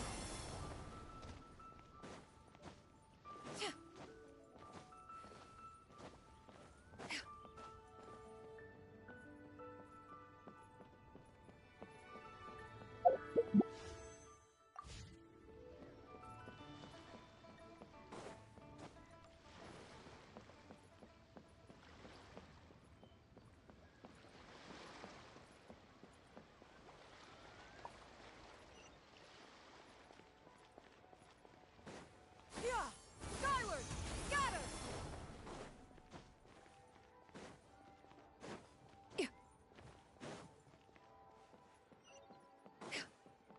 Yeah! Scatter!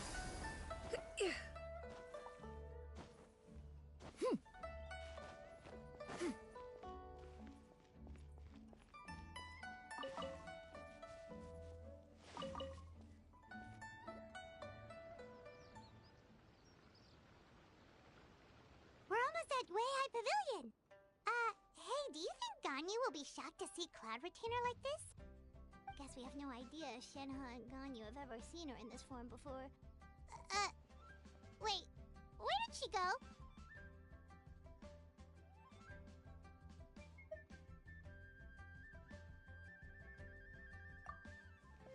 Why are you just standing there, Cloud Retainer? Quietly now. One shall stay here. You two can go and meet with her. But why? Isn't it better if we all go together? If one were to proudly proclaim one's presence, Ganyu would surely profess herself otherwise unoccupied and drop everything to attend to one's visit. One fears that would only result in her staying up all night to make up for lost time. One does not wish to trouble her. Conversing vicariously via you two shall suffice. Do remember to inquire as to her recent well-being. Again, do not mention one's presence here. Fair enough. Makes sense. All right then, we'll just pass on your regards and... Cloud Retainer? Oh, busted. Is that lady someone you know, Ms. Ganyu? She is indeed. I'm sorry, Huixin, but could we delay the upcoming meeting for a little bit? I believe my schedule today is quite full. Although, perhaps I could move some work to later in the evening. Oh, not to worry, Miss Ganyu. I'll make the necessary arrangements right away. Thank you, Huixin.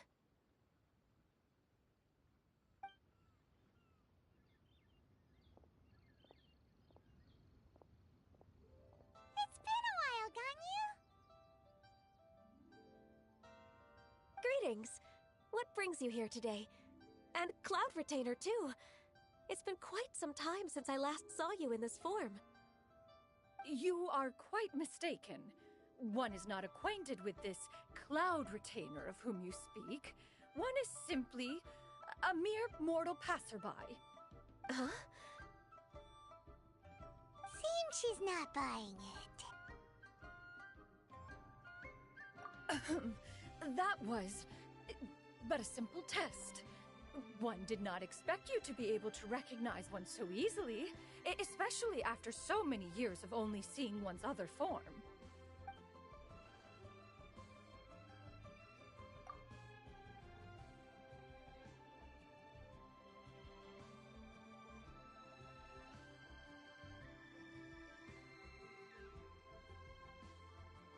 But recognizing you is, my responsibility as your disciple. An apt observation. One was simply passing by while attending to some important business. One thought it would only be fitting to pay you a visit while in the area. Wait, Paimon wasn't aware of any important... Cloud Retainer's right! We've still got something super important to do, so we can't stay here for too long today. Oh, is that so? But it's been so long since we last saw each other. One simply desired to see you and had no intention of interrupting your work. A quick conversation should suffice for today. A more involved reunion should wait until you find yourself less occupied. I understand. That should be fine. While one acknowledges the amount of work that you have to deal with every day, one must also remind you to rest. Though Adepti blood flows through your veins, excessive exhaustion will still cause grave harm to your body. It still makes one nostalgic to see you as you are now, respected and independent. When you were young, you oft begged one to cuddle you to sleep when you suffered from nightmares. Cloud Retainer! Stop! If you insist.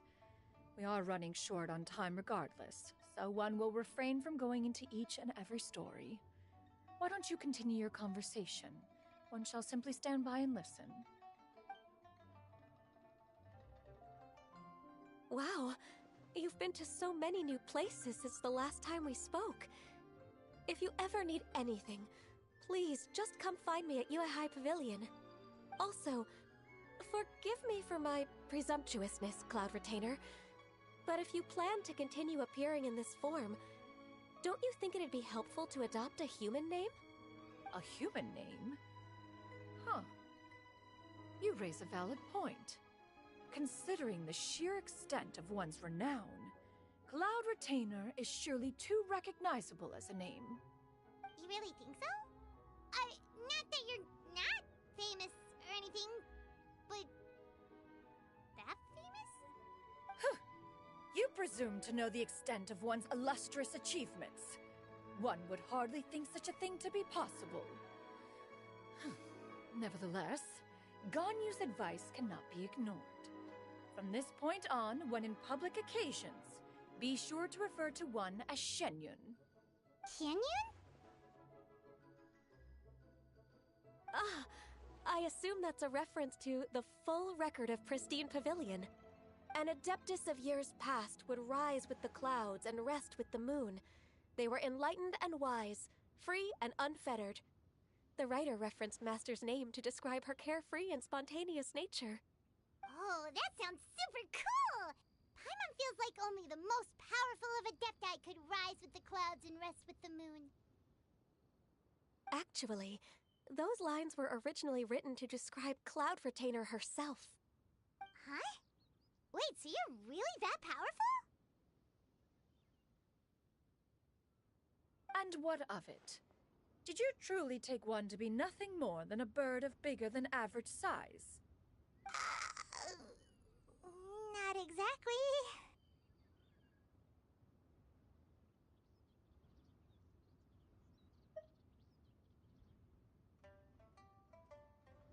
To be fair, Cloud Retainer rarely speaks of her past accomplishments. the tales of her past can only be found in ancient texts. It is said that once, a long, long time ago, there was a severe drought in Liyue. Left with no choice, many people left their homes, while others spent day and night praying to the Adepti. Although I did not live through such tragedy, simply reading about it is enough to gain a visceral understanding of all the pain and desperation during that time. On top of the drought, a noxious gas also began to spread through the land. If not for Cloud Retainer's efforts, much of Liyue would be nothing more than a barren wasteland today. The books had this to say about what happened. Upon arrival, the Adeptus borrowed the wind to retain the clouds. Immediately, the clouds gathered together, and abundant rain burst forth from the heavens. Drought and plague were both driven away, and the people were saved. Wow, that's incredible! Mortal records add embellishments to dramatize past events.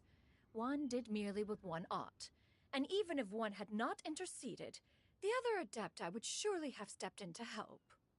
Even so, you stopped an entire drought! Can you really control the weather like the book said? Oh, Paimon suddenly has a lot more respect for you.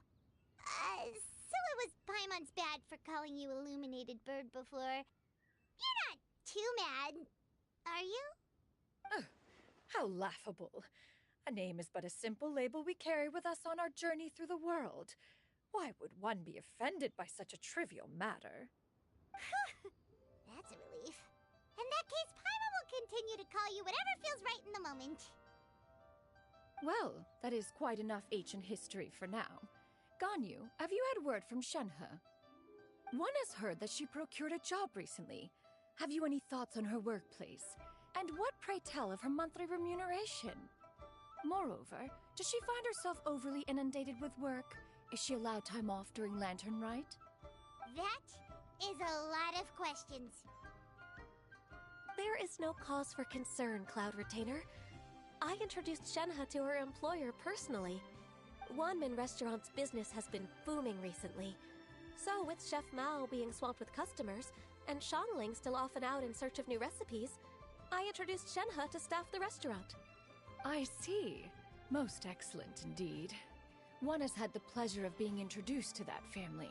Shangling is kind and astute, while her father is loyal and reliable. One has no cause to believe that they will make Shenhe's work difficult. Now, it is almost time to partake in the victuals of noon. One shall visit Wanmin Restaurant in person and see how Shenhe is doing. Huh? But didn't you just say that you had something important to do? Can that wait until after we've eaten? You may return to your work, Ganyu. One shall see to this matter on one's own. There will be many an occasion to dine together in the future. One is certain the opportunity shall present itself most readily. Of course, Cloud Retainer. Please take care. Traveler, Paimon, I'll see you some other time. See you around, Ganyu! Paimon was pretty quick on the uptake there, don't you think? As soon as you mentioned important business to attend to, Paimon realized that you were just looking to cut the conversation short and not take too much of Ganyu's time. Is Paimon right? No, in fact, it was not an excuse. One is indeed visiting Liyue Harbor for an important purpose. Wait, for real? The moment is not yet upon us. Still, the truth will be revealed to you in time. Huh. She really seems to be playing up the whole mysterious Adeptus thing right now. Is it because we just heard that cool story about her powers?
You get what I'm saying, right?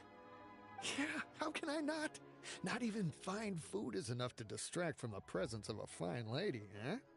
Oh, I'm far more interested in getting her details than ordering any dishes. Hey, how about you ask her? You do it. No. I think you should. Wait, she's coming. What can I get for you today? Greetings, miss. I was just wondering if you'd be willing to... What would you like to order?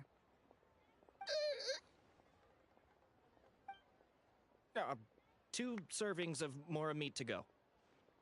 Good chat. Bye.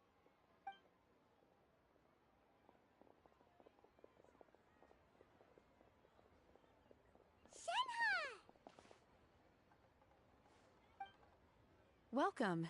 It's been a while. May I take your order? Don't welcome us as guests and greet us as old friends in the same line.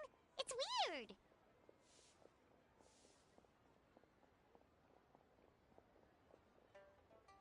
Mm-hmm. Oh, and this is? This is Miss Xinyun. Master? One does not recall ever revealing this form to you before. How were you able to ascertain one's true identity with such ease? I've trained and lived with Master for more than 10 years. I would recognize you no matter what form you take. You... Is something the matter, Master? Hardly. One simply learned of your employment from your letter and came to check on your well-being. And check out the great food, too! Indeed. It's almost lunchtime. My apologies. I'm still on the clock and can't talk for very long. Well, if it isn't the Traveler in Paimon, are you here for Shenhe? The lunch rush isn't in yet, Shenhe. So I've got things covered for now. Go ahead, sit down and enjoy some time with your friends. I'll let you know if things pick up. Thank you, Chef Mao.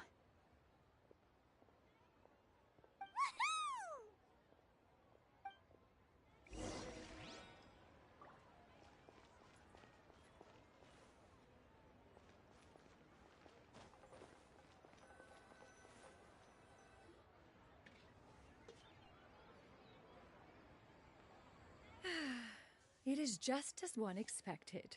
The owner of Wanmin Restaurant is indeed a most reasonable and accommodating human.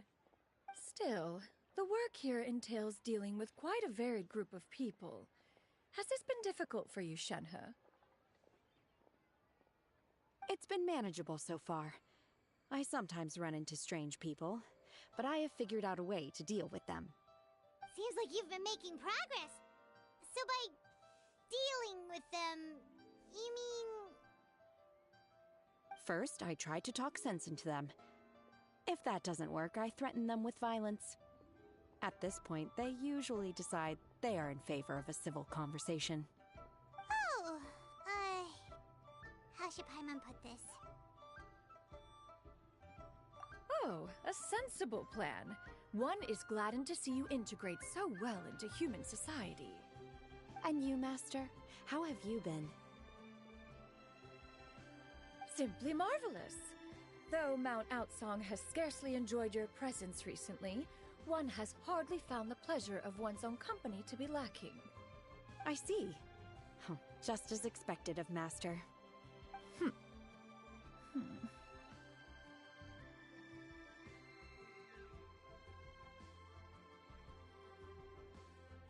I have missed Master quite a bit too.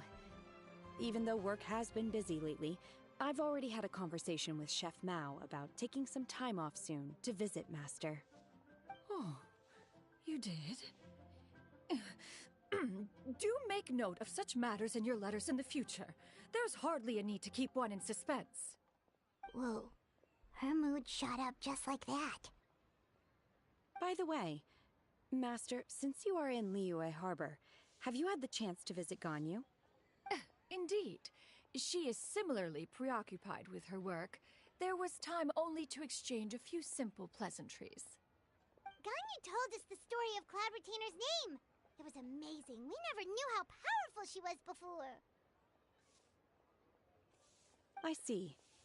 In that case, allow me to also share a story about Master's past. Oh? Is that a problem, Master? I believe this to be a good topic of conversation. No, not a problem. One was simply caught off guard. But no matter. Please, proceed. One is most curious to see how much of one's own conversational prowess you possess. Master once participated in a race against Mooncarver. After Mooncarver lost, he insisted that Master's ability to fly gave her a natural edge in such a contest. In response, Master agreed to forego flying in return for being able to use one of her devices in the race. Mooncarver accepted, only to find Master with a brand new device on the day of the contest. Huh. What kind of device was it?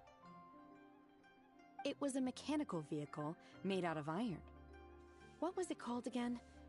Oh, an electro-powered bicycle? Oh, you refer to the bicyclical Thunder Flashmobile. One spent 49 days conceptualizing and crafting it. It need only be infused with adeptal energy, and it can cover thousands of miles in one day. Oh, it boggles the mind why Mooncarver ever supposed he might best me in a contest of locomotion. Though he sprinted with all his might, he could barely keep up.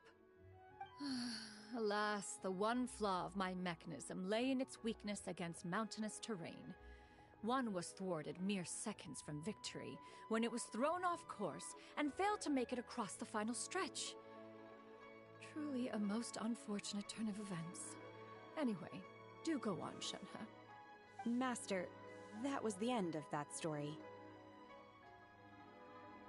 Is that so? Huh.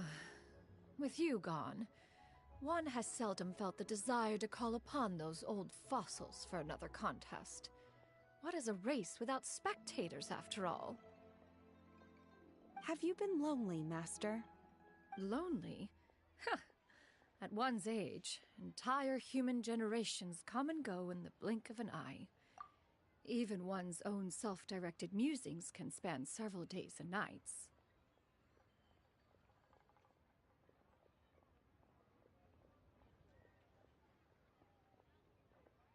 'Tis a most foreign sentiment. The mere mention of it is preposterous.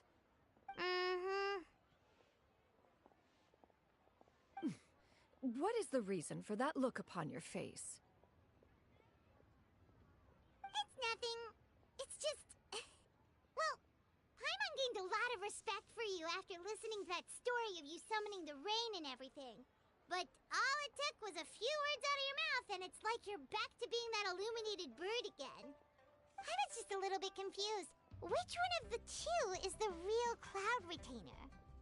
To me, they are both, Master. One is the master that's widely revered by the people, while the other is the master that I respect and adore. Huh. One finds oneself exalted yet again with sweet words of praise and flattery of a most extravagant nature.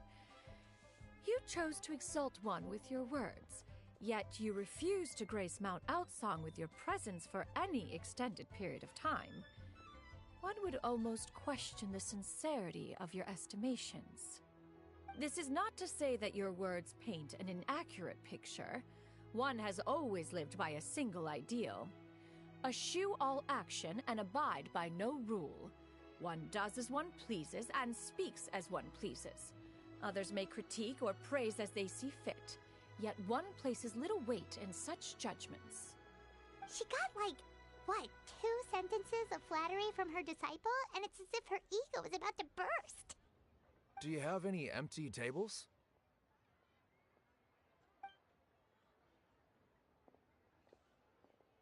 Hey there, could we get another fish stew?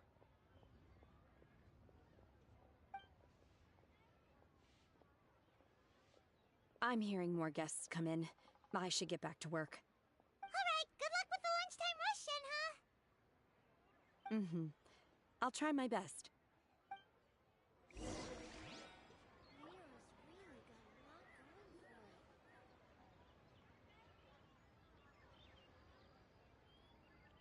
So much yummy food! Paimon's gonna feast!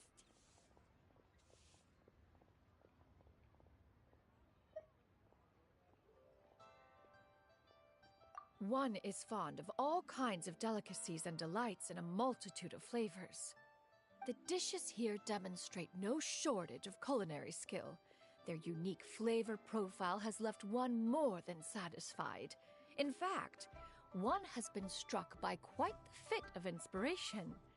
One has already begun to conceptualize the next generation of supreme cuisine machines.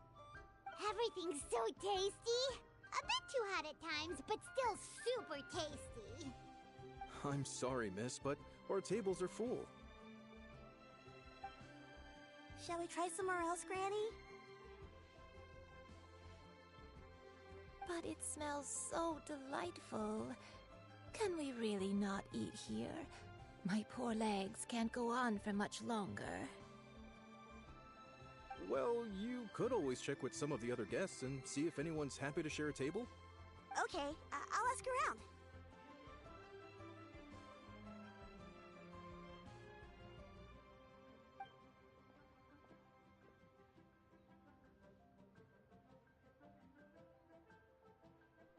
Excuse me. Would you mind letting us share a table with you? There are no empty tables left, so...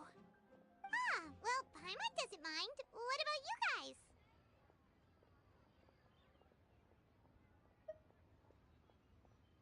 Great! Thanks so much. My name is Shuyu, and this is my granny, Yuendai. Granny? Yep. Is there something wrong with that? No, Paimon's just a bit surprised. She looks so young. Yeah, a lot of people compliment Granny on her youthful looks, but she's actually much older than she appears.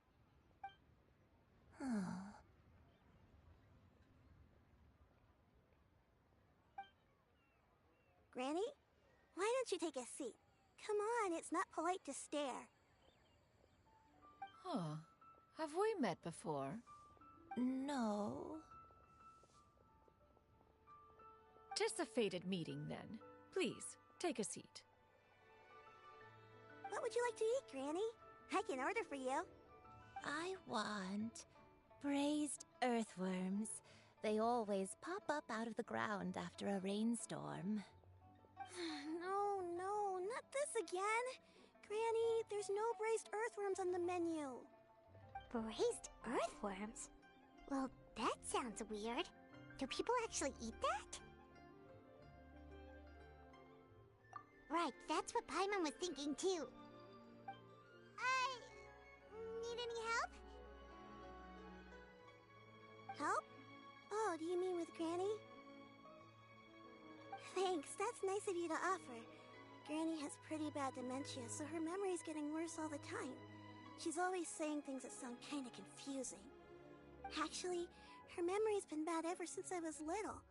But it's gotten so bad lately that I even have to remind her who I am every morning.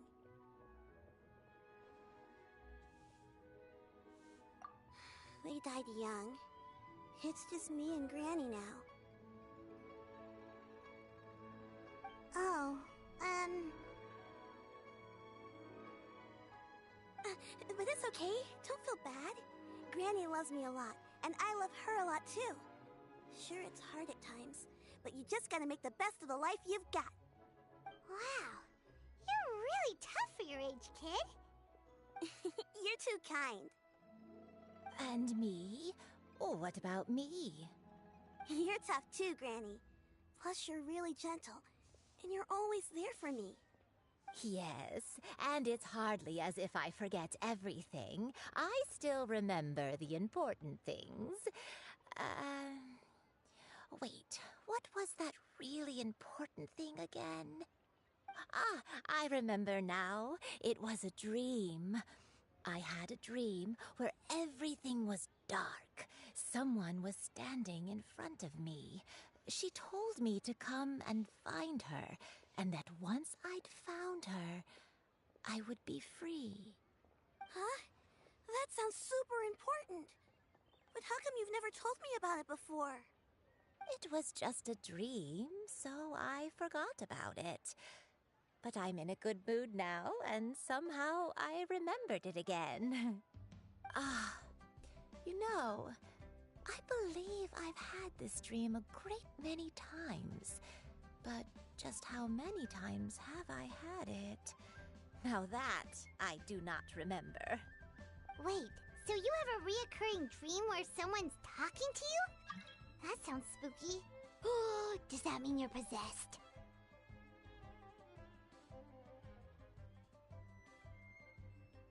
Unlikely. Her eyes are clear and her breathing remains calm and level. One sees no signs of possession. Are you sure? Who do you take me for? Is one not an adept? Am I not an expert? Huh, you're right. Paimon almost forgot you're the expert. In that case, do you still remember what the person in your dreams looked like, Granny? Not anymore. Although, I have a sense that she looked rather like me. But not as I am now. My younger self. A younger version of Granny? This is just getting weirder and weirder. What is going on here? As one said, fate must have brought us together. You may leave this situation to me. Are you sure? So, what are your names? Paimon's Paimon. Just Shenyun is fine. Thank you all so much for offering to help.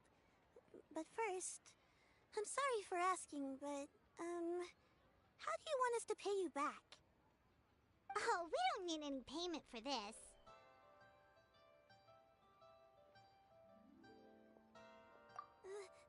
Thank you so much. You're welcome. But Miss Shenyun, what exactly can we do to help out this granny? All we have to go off is that dream. Where do we start? That is elementary. Since her dreams portray her younger self, then we shall retrace the steps of her youth. Once we have revisited those places, her memories will likely return. Sounds like a plan. So, Granny, do you remember which places you went to when you were young? Why, of course I do. The heavens above, the earth below, the wispy clouds, and the emerald mountain streams. Okay, taking that as a no. I might have an idea. Once, when I was really little, my dad told me that Granny used to be a martial artist heroine who saved loads of people from a disaster.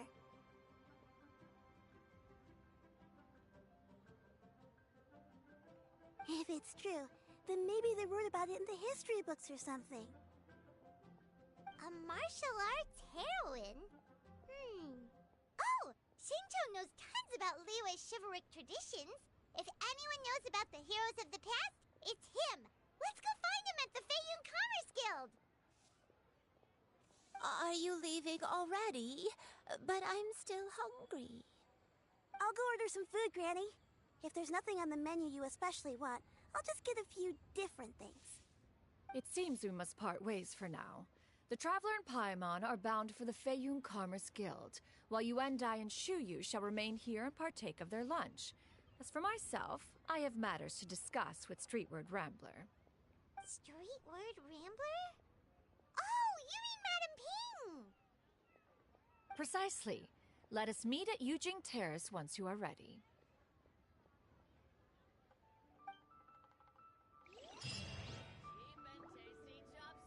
Always wanted to try this Food place. is unbelievable. Everyone, Skyward! Scatter!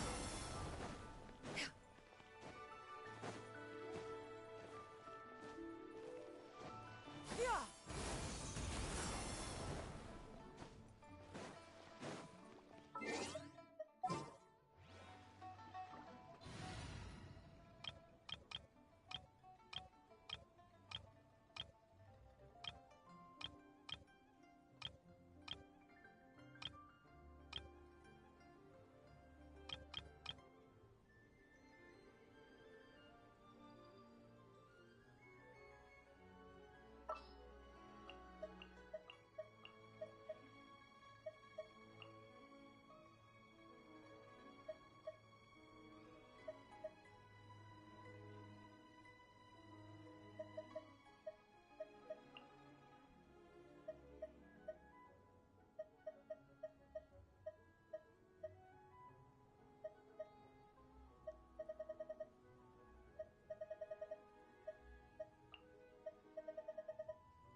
You called?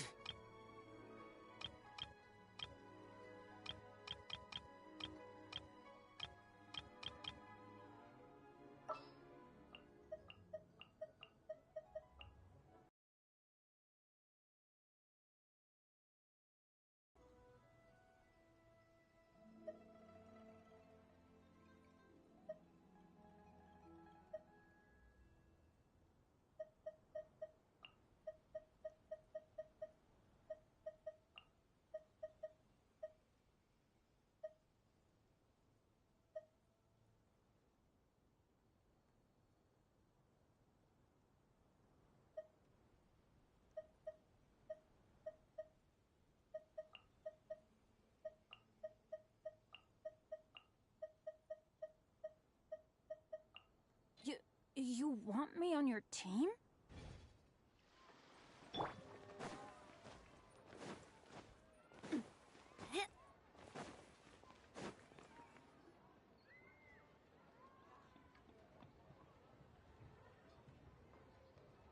Huh. It's you two. What brings you here? Shincho! Great, we found you! We wanted to ask you about something.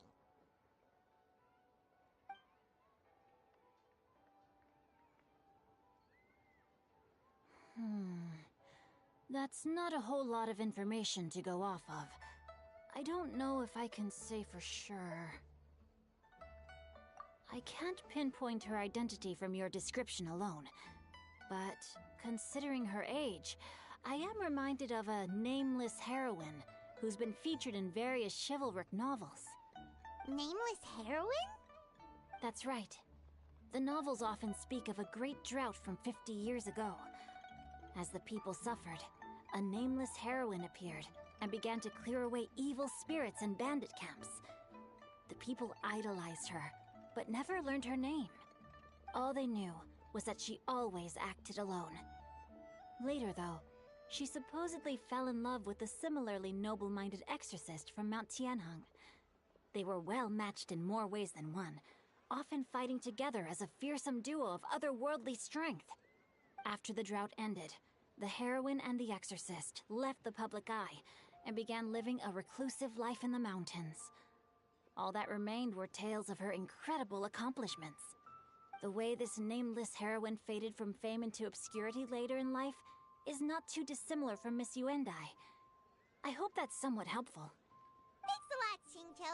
We knew it'd be worth talking to you. It's nothing at all. Just something I came across while reading. I did do a bit of extra research on her story, but it was just out of personal curiosity. Well, Paimon still thinks that's super cool.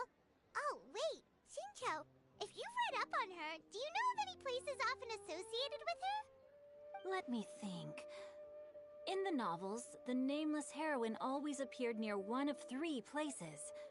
Wangshu Inn, the area just north of Jueyun Karst, and Qingyun Peak.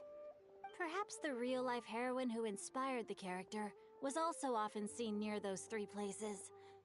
That would explain why those locations appear in the various novels written about her.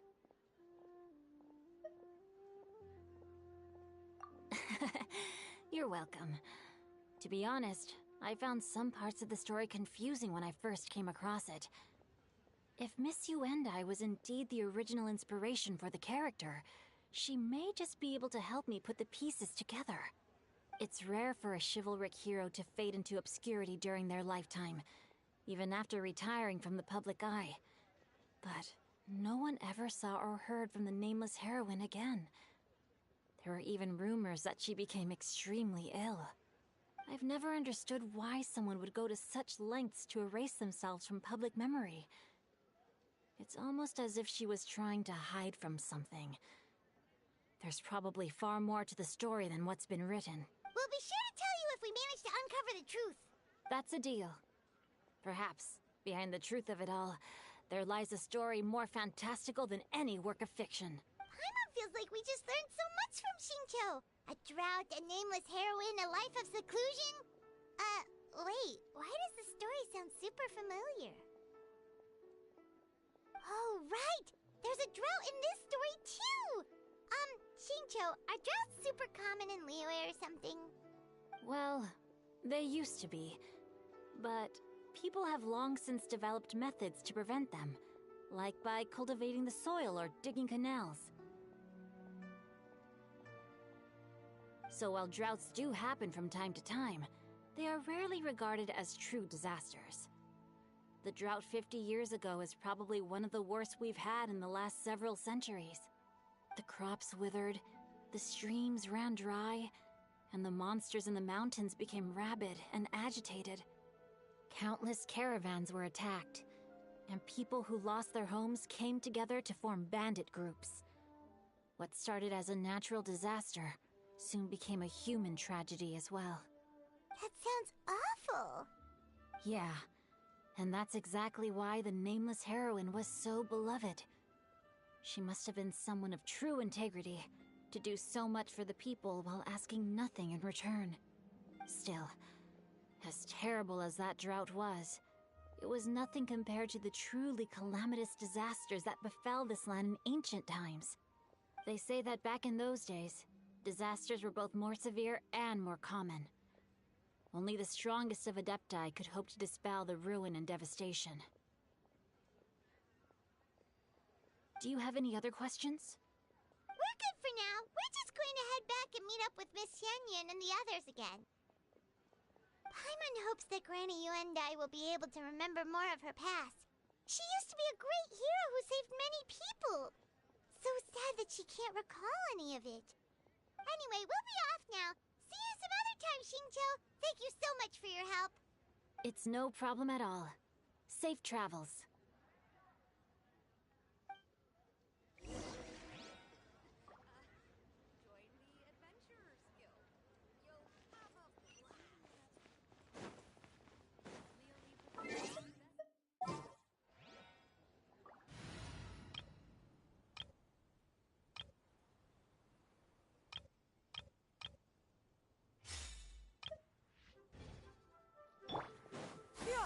Skyward!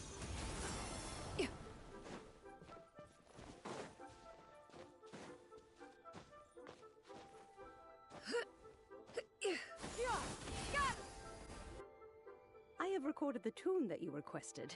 I hope it will be of help to you. Oh, thank you. Straightward, Ping, what has amused you so?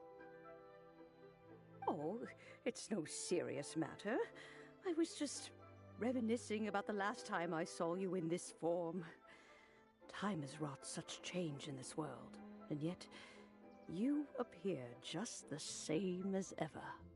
Time has little bearing on one's existence, nor has one keenly felt its effects whilst dwelling at Mount Outsong.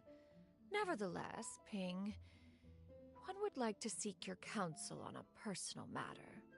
Oh, why so formal all of a sudden?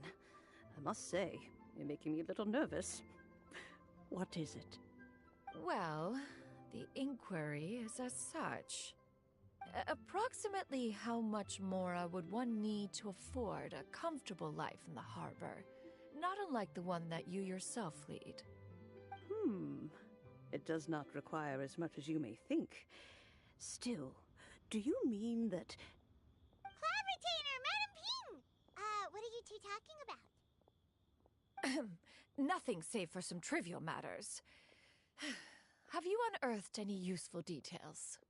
Xingqiu has a theory, but let's save it for when Chuyu and Miss Yuendai have joined up with us again.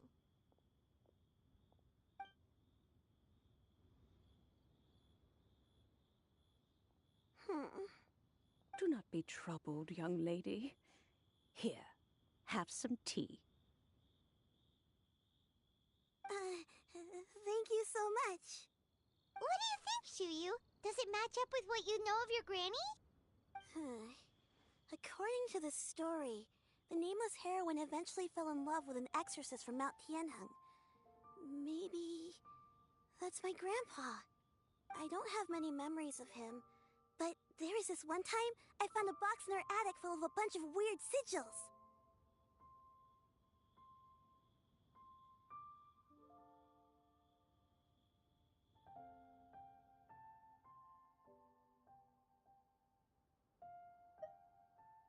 think so too. Granny might remember something once she's returned to a familiar place. What marvelous tea. I can taste the dew's sweetness in this cup. It's as if I was taking a stroll in the mountains, thoroughly one with nature and at peace. Is that so? Then please drink as much as you like. There's no need to hurry. At our age, it's always nice to slow down and take the time to appreciate pleasant conversation among friends. Thank you.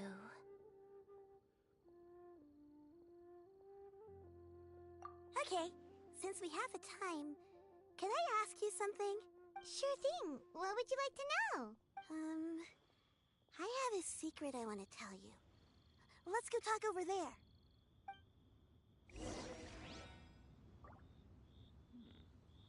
This is a peaceful neighborhood.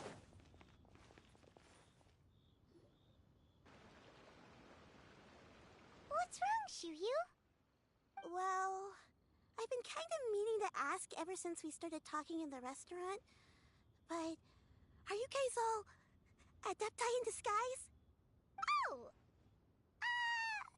About that. Well, you guys just seem super special. Plus, I think I might have heard Miss Shen Yun call herself an adeptus. Oh, must have been a slip of the tongue. Shen Yun, since you were the one who, misspoke, maybe you can explain to Shiryu here what you really meant by that. One is indeed an adeptus. Is that of some concern to you? Huh? I knew it.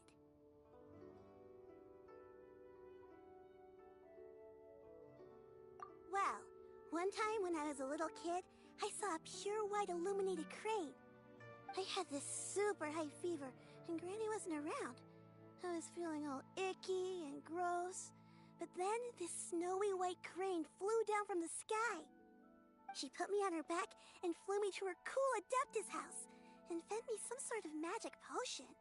When I woke up, I was already back in my bed and my fever was gone. I really wanted to thank her, but I was too sleepy to stay awake, so I never got the chance. So, I just kind of wanted to ask if maybe any of you have ever met an Adeptus like that? A pure white illuminated crane? The only two we've ever met are blue and white and black and brown. Have you ever met one that's pure white, Clavertina? Never has one met an adeptus with such features. One surmises such a description is but a hyperbolic embellishment that oft results from narrative accounts. That's weird. Was it really just a dream then? Well, even if it was just in my head, it doesn't matter that much anyway. All I really want is to help Granny recover her memories. I'm really grateful for all your help. Leave it to us! Now that we know the 3 locations, we just need to visit them one by one. Let's go to Wangshu Inn first! Okay, I'll go get Granny.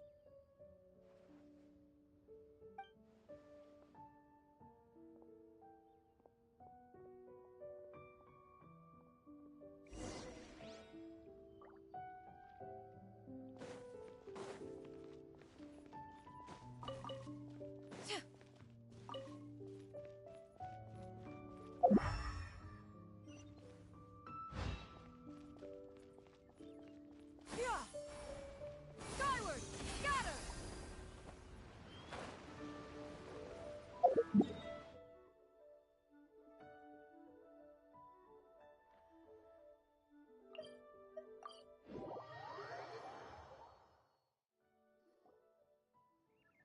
Wangshu Inn. Wangshu Inn. Do you remember this place, Granny? Yes. The fish here is very delicious. And if you look out into the distance, you can always spot a bird that's been left behind by its flock. I believe I used to have a room here.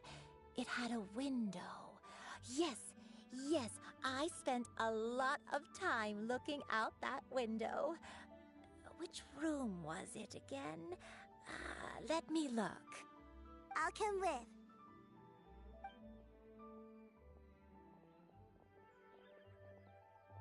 Paimon's still having some trouble understanding what she's talking about, but if she's so familiar with this place, that must mean she lived here, right? Wait, huh? Whoa! Shell! What are you doing here all of a sudden? You scared the living daylights out of Paimon! I sensed a non-human presence and decided to come take a look. If you're here, then there's likely no trouble afoot. I suppose there's no cause for concern. It's been a while, Cloud Retainer. I see you have returned to your previous form. I have indeed. I fought alongside her in this form on many occasions during the Archon War. Oh, wow! What was she like during the war? Oh, wait, let Paimon take a guess. Was it anything like this? Behold, the glory of one's newest invention, the Bang Bang Continuous Fire Mechanism. Hands up and surrender, or be prepared to face the full might of the Adepti. An impressive imitation. Paimon knows her all too well. Even so, Cloud Retainer was not always as ostentatious as you describe. You may be unaware, but her talent with Adepti sigils is just as formidable as her skill in mechanics. The Archon War reached its peak after Guizhong's death. The Cloud Retainer who fought beside me in those devastating battles was taciturn and solemn, only speaking when she had to activate her sigils. A Cloud Retainer who barely talks? Paimon can't picture it. But what happened after that? If you were so powerful in your human form, why did you decide to take up your bird form again? Once one had bid farewell to the world of mortals, what use would one still have for such a shape? When dwelling between mountain and forest, away from the struggles and troubles of the mortal world, a mortal form is hardly the most fitting of choices. After the war, Cloud Retainer retired to Mount Outsong, only revealing herself to the occasional visitor, and always in her avian form. Although I do believe there was an occasion some 30-odd years ago, when she decided to don her human form. I believe it was for the purpose of... One believes there is little need to relive bygone matters. Granny, are you okay? Back then, at this place, Perhaps this conversation should end here. I shall take my leave now. Should you encounter any trouble, you need only call my name. However, given that you are traveling with Cloud Retainer, I trust you are in good hands. Everyone! I think Granny is finally beginning to remember her past. Slowly now, calm your mind and recount what has been recalled. a long time ago, I stayed here to recuperate from my illness. Huh. So what Shinjo said was true! You did fall ill! Was that why you went into hiding? I don't remember. I'm very sorry, but I can't even remember the name of my illness. The only thing I can remember is that it took a great toll on me, and there was no cure for it. I was confined to my room in Wangshu Inn, where I spent many days unconscious. I'd come to every once in a while and stare at the migrating birds outside the window. It was a solemn sight. I remember crying, but I'm not even sure I knew why. One day, I met a traveling merchant. Upon hearing of my illness, he sold me a bottle of soul-revitalizing tea pills. He told me that the pills were concocted using Adepti blood and could be used to alleviate my symptoms. Sure enough, I made a full recovery. My illness remained dormant for several decades after that. Wait, but if your illness remained dormant for several decades. Are you saying that what you're going through now is just a relapse of what happened all those years ago? And it was all thanks to the pills that you managed to keep the symptoms in check? Paimon's brain kinda hurts. Do you remember anything else? I'm sorry, I don't. Oh, if only I wasn't so useless. Hey, you're not useless. You've done so much for me. Watched me grow up. Raised me. How could you say that about yourself? Oh, fret not, dear child. Granny was just a bit frustrated. That's all. The recovery of a person's memories is a gradual process. Finding pieces of one's past is always superior to not finding anything at all. Let us make haste to the next location. Next location. Next location. Oh, why don't we go to the area north of Dwayunkars next? There isn't really a landmark there, so where should we start? Oh, Paimon's got it. Let's check out the houses in the area first. After all, if she was there for any length of time, then she would have stayed somewhere, right? Oh, Paimon's really got her thinking cap on today. At this rate, we'll recover all of Granny Wendai's memories in no time.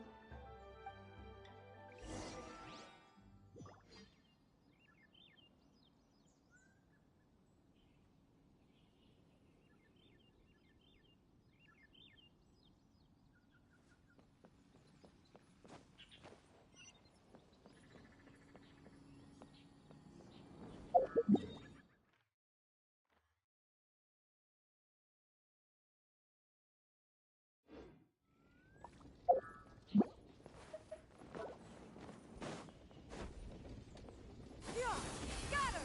Skyward!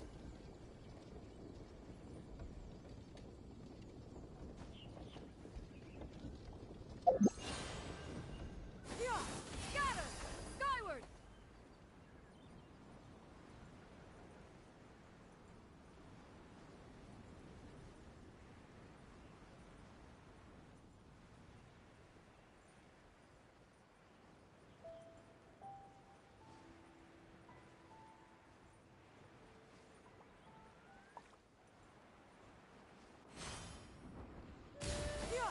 Skyward!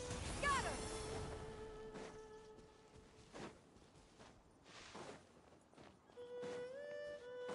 Whoa, why are there so many trigger orders here? Guess it's time to round up some bad guys.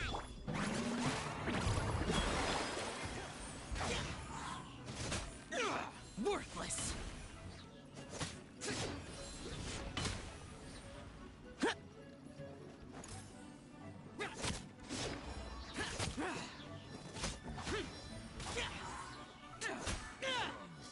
The hunting.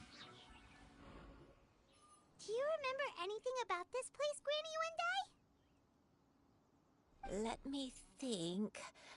I feel like I've been here before, but I don't think I stayed here too long.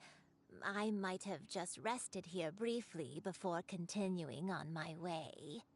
Got it. That's okay. There are still plenty of other places we can check. Wait a second. If I remember correctly, I believe I brought... Ah, yes. I brought some sweet snacks with me.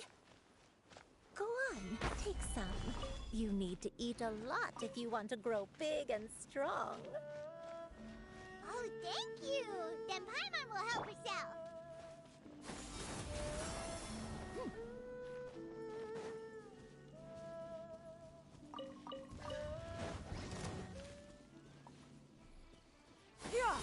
Skyward!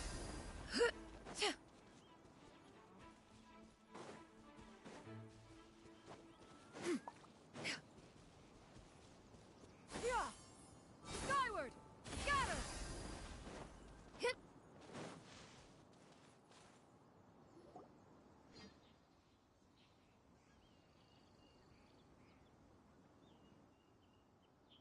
Paimon sees an abandoned house. Why don't we take a break over there? This place...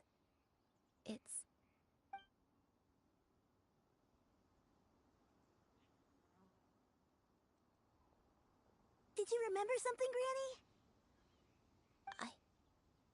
I remember.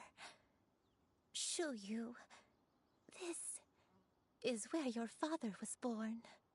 It was a moonless night. I had been injured, so your grandpa was supporting me. We fled together with some being in the fog behind us in hot pursuit. I had exhausted my strength when the labor pains came on, so we took refuge in this house. Your grandpa set up a barrier outside, but neither of us knew if it could hold the monsters back. I remember that night. I remember falling to my knees, reciting a prayer over and over. I alone am the source of this sin. Punish me as you wish for forsaking my oath, but spare my innocent child. Sin? Oath? Did you do something wrong? I don't know. I don't remember.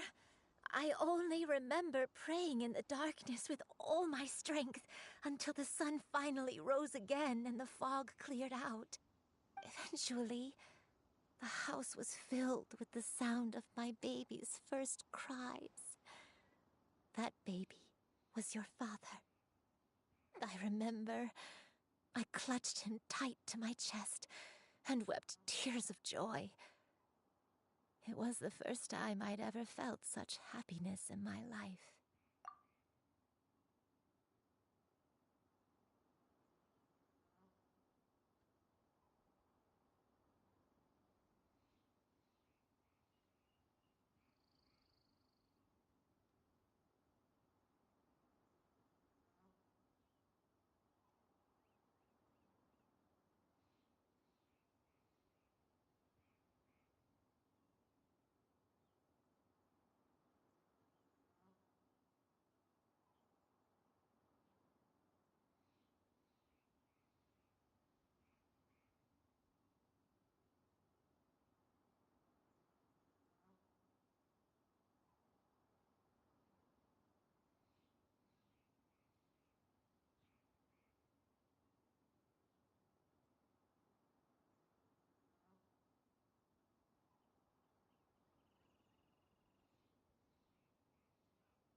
My dad?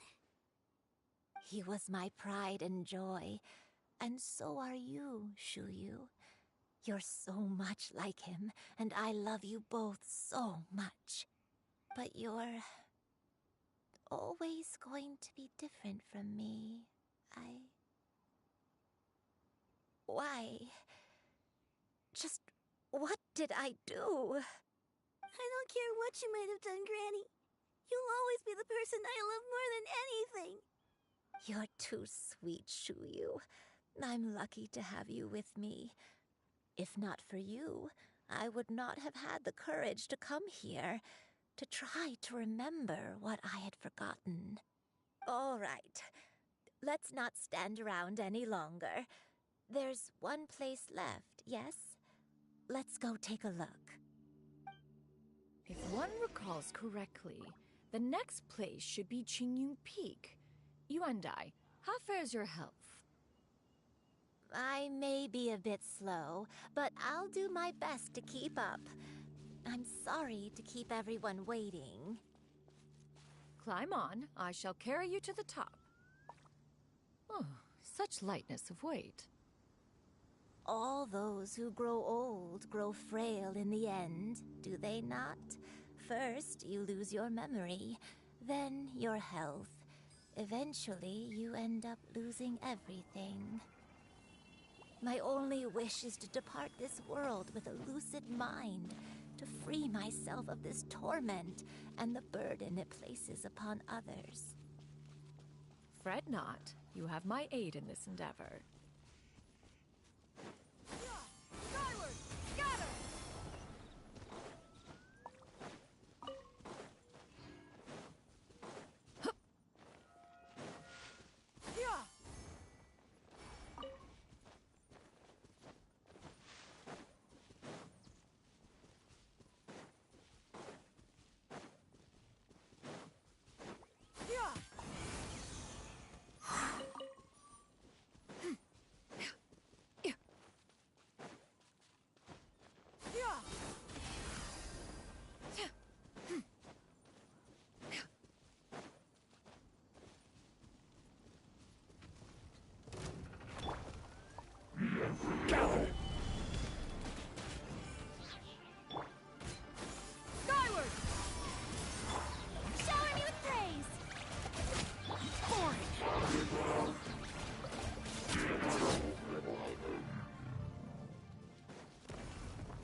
finally here. Does this place feel familiar to you, Granny Wendai? Let me see.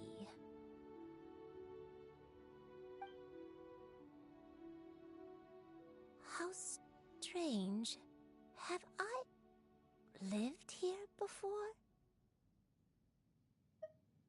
When we were at Wangshu Inn and the abandoned house earlier, though I couldn't remember everything, I still felt a sense of familiarity. I could easily picture myself in those places. But here, I don't have that feeling. Perhaps I did come here in the past, but it just didn't leave a strong impression on me. But did the stories get it wrong then?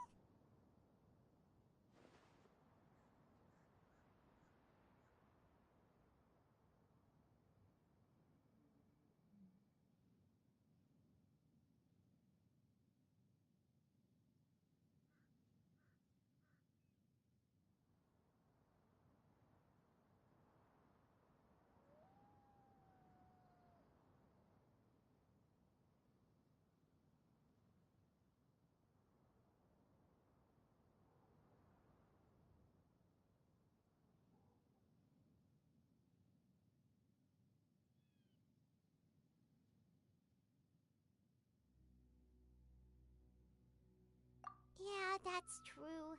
But they're also the only thing we have to go off of. Paimon was hoping this place would jog Granny Wendai's memory just like the others. I'm sorry to disappoint you too. It's alright. We're not going to give up yet. We'll figure something else out. Just you wait. Thank you. If only I could remember. Huh? That way. What's that mountain? Oh, let Paimon look! Huh? Isn't that Mount Outsong? Looks like we've come full circle. Mount Outsong. Mount Outsong. Granny, are you okay? Don't push yourself, Granny. It's okay if you can't remember. You shouldn't do something that makes you sad. Mount Outsong, What am I really? Mount Outsong holds some familiarity to you? It does, but I can't go back. Are you feeling unwell? My head, it feels all heavy and dizzy. What is wrong with me? Cloud, Miss Xianyun, is there anything you can do? Let us go to Mount Outsong. But... Fret not, all will be well. You and I, you have already given more than enough to the pursuit of this endeavor. You may leave the rest to me. I've prepared something that can aid you in suppressing the fear in your heart and restoring your lost memories. It currently resides at Mount Outsong. Wait, really? When did you do that? I never leave anything to chance. All will reveal itself when we arrive.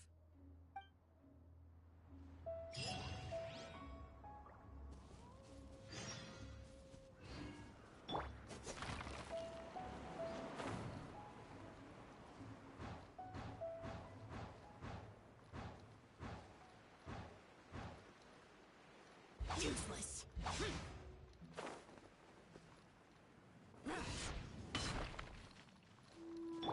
Yeah! Skyward! Scatter! Come on, just tell Paimon already! What's this thing you've prepared? Here, this is it. Huh? But isn't this the mechanism that you were tinkering with when we first got here? Oh, is it another invention of yours? Precisely. A recent one at that. I am most pleased with the result. I call it the Suspensus Somnium mechanism. It periodically releases a soft breeze, which when paired with a gentle adeptal tune, can help the listener subconsciously relax, and even enter a semi-hypnotic state.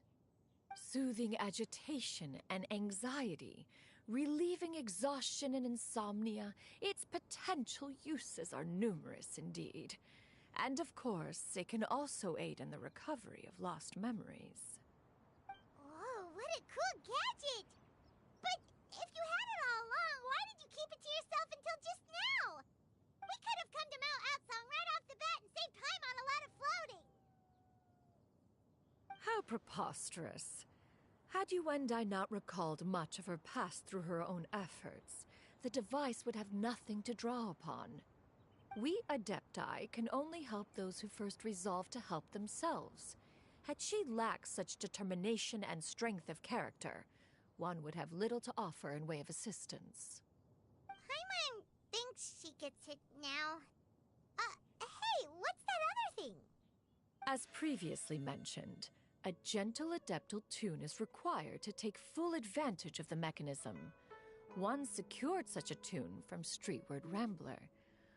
Only with her melodies can the mechanism reach its peak power. Whoa, Paimon can feel what you mean! Paimon's body feels light as a feather. It's as if she's lying down on a warm patch of grass after a super satisfying meal. And you, Yuendai, is the mechanism helping you to relax? It appears she has already succumbed to the depths of reverie. Come, join one on this side. We shall give her some time to herself.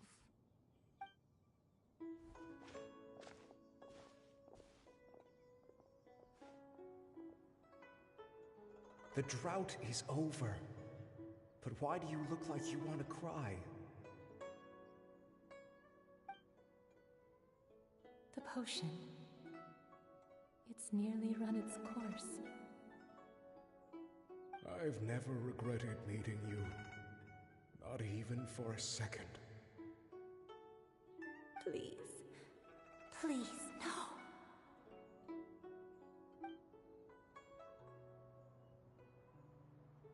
Have you forgotten?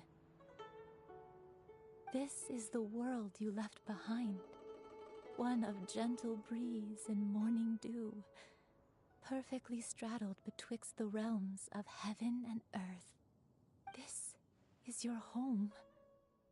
This is where you belong. You should have never left. The you of the past, the me from not that long ago. We should have never.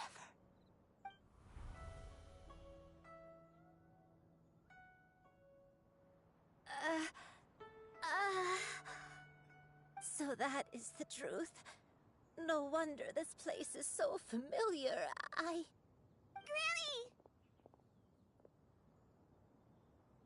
Granny, are you okay? Cloud Retainer. Your memories have returned? Wait, did you just call her by her full name? Does that mean you already knew each other? Yes. I now remember everything. Everything. Granny, please don't cry. I'm here. I'm here. Oh, don't worry, my dear child. Granny is fine. I'm so sorry, everyone. You've gone to so much trouble on my behalf. It's all come back to me now. The most important thing that I had forgotten was the truth of what I once was. One can sense the guilt that now plagues your conscience. Reclaiming a truth long buried is sure to come with a myriad of complex emotions. Perhaps one should recount the story on your behalf while you compose yourself. No, it's okay. Now that I've remembered, I must face my memories head on. Shuyu, everyone, I cannot thank you enough for all your help. I'm ready to tell you my story, if you're willing to listen. Please, Granny, don't force yourself. What happened in the past doesn't matter. I I love you more than anything. Nothing you say can change that. I know, dear child. My feelings for you are exactly the same. It is for this reason that you deserve to know the truth. Some time ago, I made a terrible mistake. One for which I could never atone. Is this the sin that you mentioned in Dwayne Karst? What happened? I am, in truth, not a human being. My real form, one that I held for centuries, was that of a wild crane. I spent many, many years living on Mount Outsong, bathing in the soft breeze and drinking the sweet dew of the mountains. At some point, I somehow gained wisdom and sentience. The Lord of the Mountain, Cloud Retainer, became aware of my existence and began to share many stories with me. She even passed on the secret of cultivation to me. Though she never took me on as a formal disciple, I always saw her as my master. Whenever she took out her tools to work on mechanisms or new inventions, I would also stand next to her and watch. I even contemplated completing my training and becoming an adeptus in my own right. I followed her teachings, and time gradually passed us by. Until that fateful day 50 years ago. 50 years ago?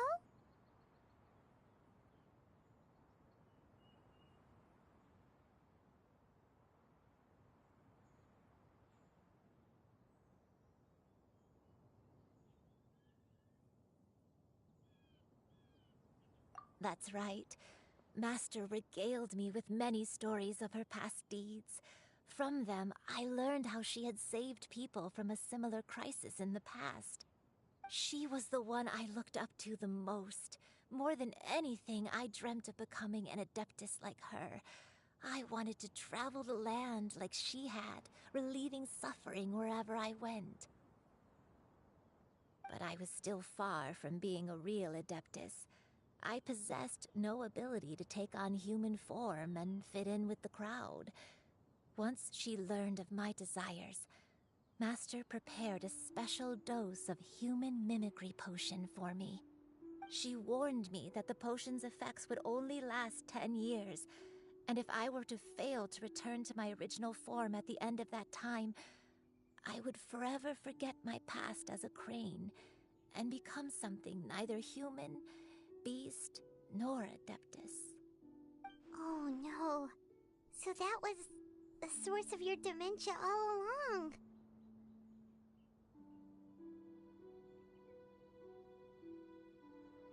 Was it because of Grandpa? Indeed, I fell in love. Though he was human, he had spent his entire life training on Mount Tianheng. When we met, it was not only my first foray into the world below, but his as well. Although clumsy and impulsive as he was, you'd think he was the real strange bird among the two of us.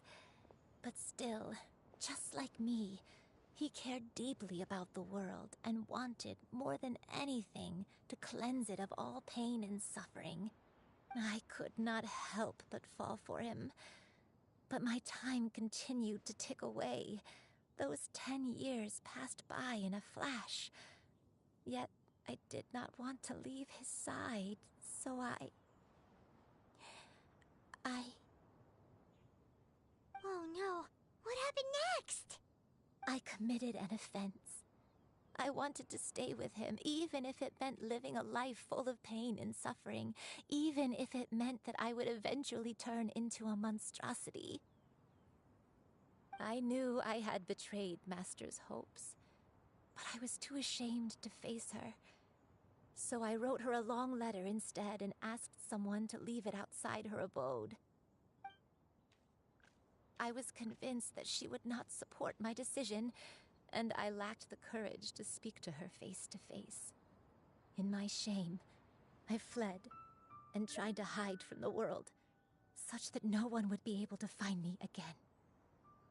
But that was only the beginning of my troubles. I began to suffer from a strange illness. My memories became hazy and confused, and I could no longer keep myself awake. I understood that my pain was caused by my refusal to return to the life I was fated to lead. Along with my memories as a crane, I soon forgot the true cause of my suffering as well. I knew only that I had committed a sin. All I could do was pray for forgiveness, even if I had long forgotten what needed to be forgiven. Looking back, I was beyond lucky to have come across that traveling merchant at Wangshu Inn. It was such a fortunate coincidence that we were there at the same time. If it weren't for those soul-revitalizing tea pills, I probably would have... Granny! What's wrong? Coincidence? Why did I ever think it was a coincidence? Tea pills concocted using the blood of an adeptus? No, it couldn't be. Master, don't tell me. Back then, that merchant was actually... Human custom would dictate the conferral of gifts to be in order when one's progeny is wedded, would it not? Consider the pills a symbol of one's best wishes. So when I tried to conceal my name and mistakes from the world and hide myself away in perpetuity, the only person I managed to deceive was myself. You knew where I was all along. One still remembers when you were but a fledgling. You possessed a certain fondness for a particular game. You would hide yourself among a group of wild cranes and ask one to pick you out from among the flock. One found you with such ease every time. 'Tis a truth most evident. One always recognizes one's own, no matter what form they may take. Wait! Paimon's confused! So, Cloud Retainer, you found Yuendai again? But how? When? And what happened after that? Perhaps it is now time for one to recount the rest of the tale.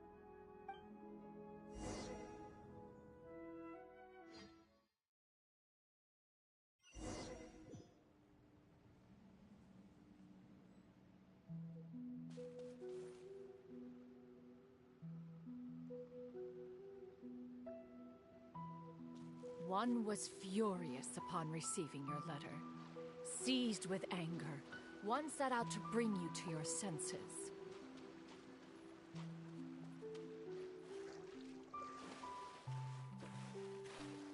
Yeah! Skyward! Scatter!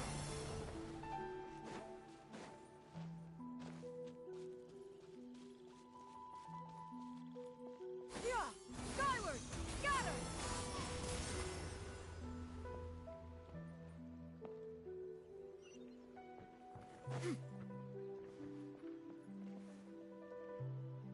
In truth, one had more than a few misgivings about your chosen partner. As an exorcist, his talent was lacking.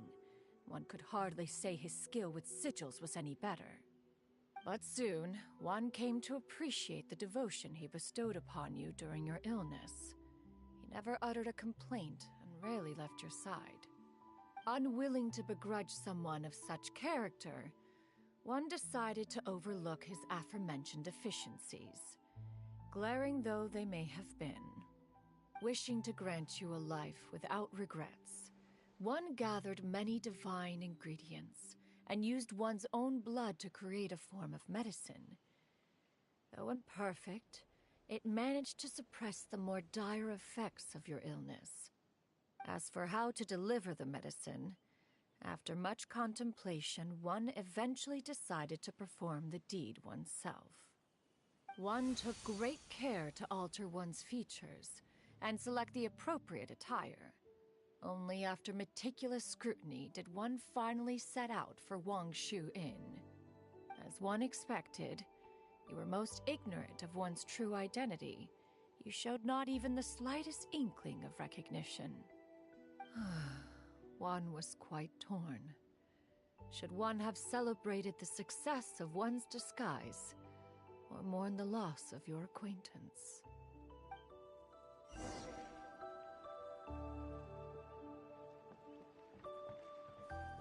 Yeah! Skyward!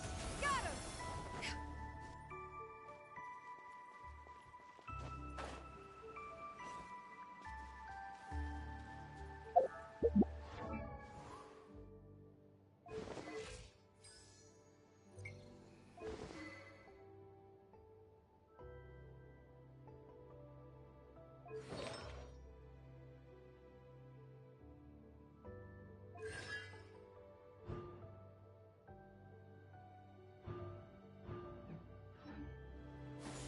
Skyward! Yeah! Skyward! Got him!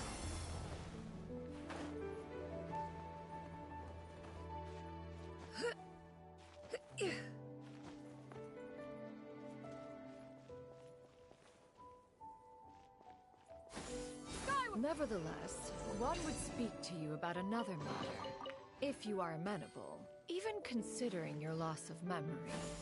One was simply... Yeah! Skyward!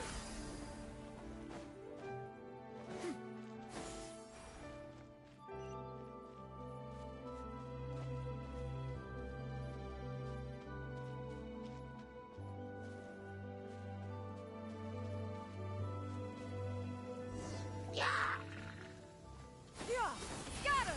Skyward! Yeah! Yeah! Rah!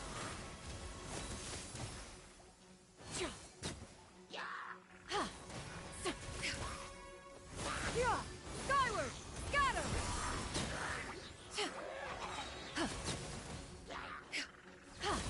Stray clouds converge! Yeah! Got him! Skyward! Riveting!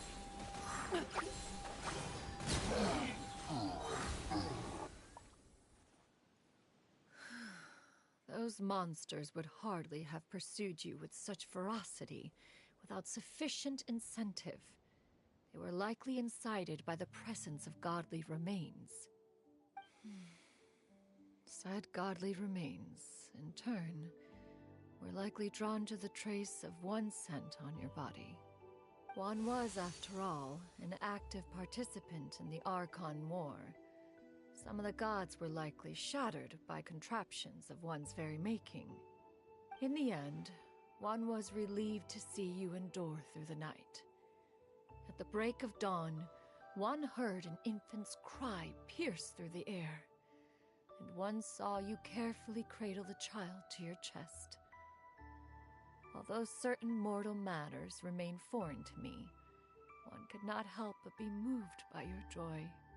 To see you happy, that was more than enough.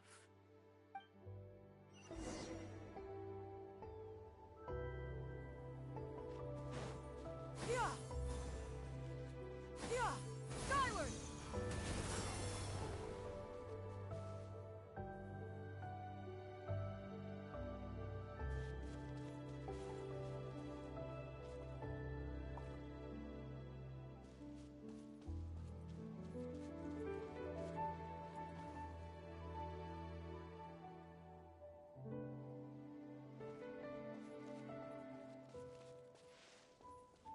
Yeah! Skyward! Got him!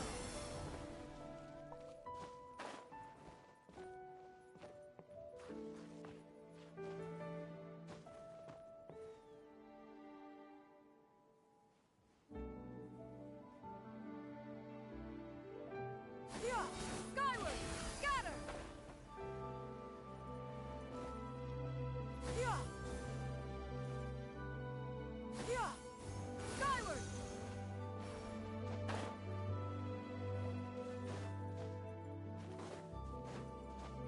Yeah!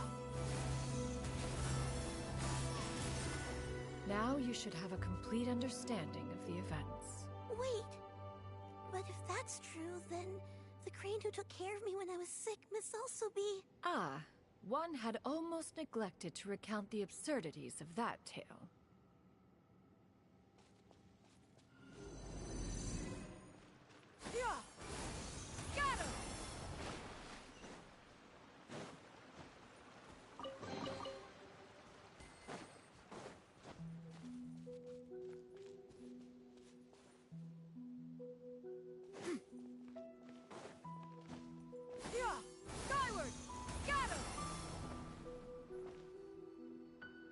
Just as you and I troubled one with her antics, so did you give one many a headache.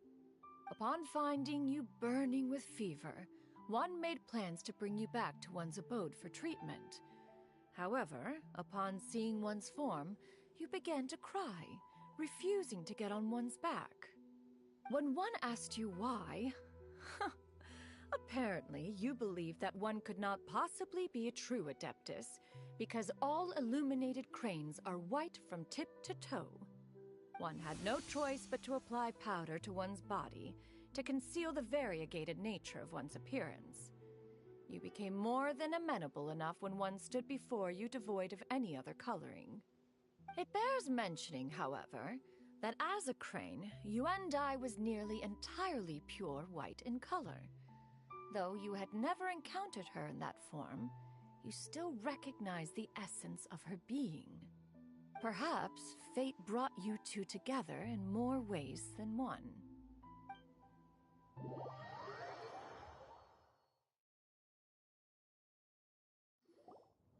Now all has been revealed.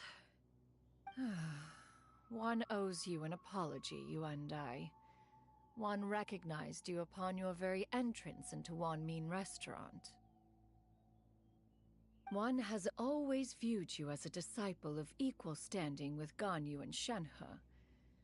Indeed, one wished to bring your story to a satisfactory end with this visit to Liyue Harbor. Still, one could not reveal your identity right away. Had one simply informed you of all you had lost, all those cherished memories would merely have become the fictionalized account of another. Memories are most meaningful when recalled by those who lived through them. Would you not agree? Even if the process was painful and arduous to experience. Have you any further inquiries? Master, I must ask. If you found me all those years ago, why did you leave me be, even though you knew about my mistake? Why did you not bring me back to Mount Outsong by force? One has never regarded your action as a mistake. It was a simple choice, nothing more. When it is time for one's progeny to leave the nest, it is the responsibility of an elder to let them fly free. Yet, when your wings grow weary and the night grows dark, just know that you always have a place to which to return. 'Tis a refuge referred to by many a name in mortal writing. Home, nest, haven. Whatever its denomination may be, its essence remains quite unchanged. One speaks, of course, of a place not unlike one's own abode. One's disciples are free to come and go as they wish, yet the door remains forever open to those who wish to return. One rather hopes you count yourself among them. Thank you.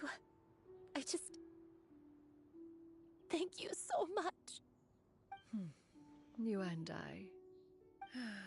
One expects you too have sensed the rapid deterioration of your condition as of late. Have you not?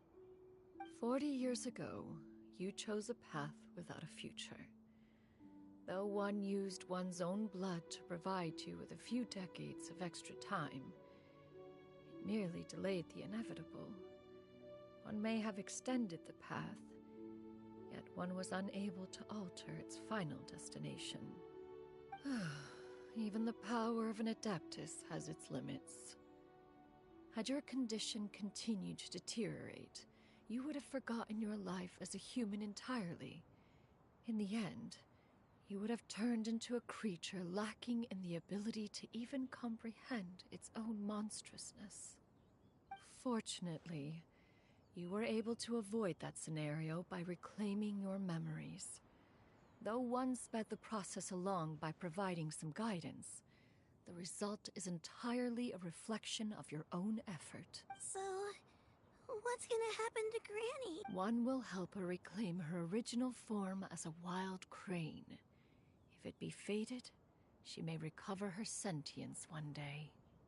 She's gotta go back to being a regular crane, huh? Master, You've already done more than enough for me. I don't know how I could possibly repay your kindness.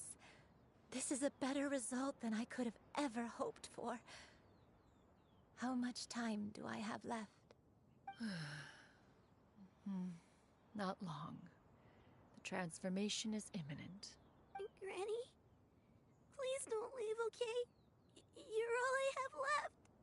Please. Don't be sad, dear child. Granny has led a wonderful life.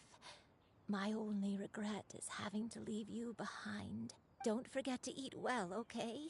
A growing young lady like yourself needs lots of good food to grow big and strong. Promise Granny you'll take good care of yourself when I'm gone. I promise, Granny. I'll do it. Good girl. Good girl. Don't worry. It's not goodbye forever. Granny's gonna become the most formidable crane in all of Mount Outsung. Granny will... I won't stop until I can turn into a human without having to rely on anything but my own power. When that day comes, we'll be able to live together. That's a good girl. Even though we won't see each other for a little while, as long as we both work... I'll eat well, Granny. I promise. And I'll wait for... That's a good girl. I'm so sorry, Master.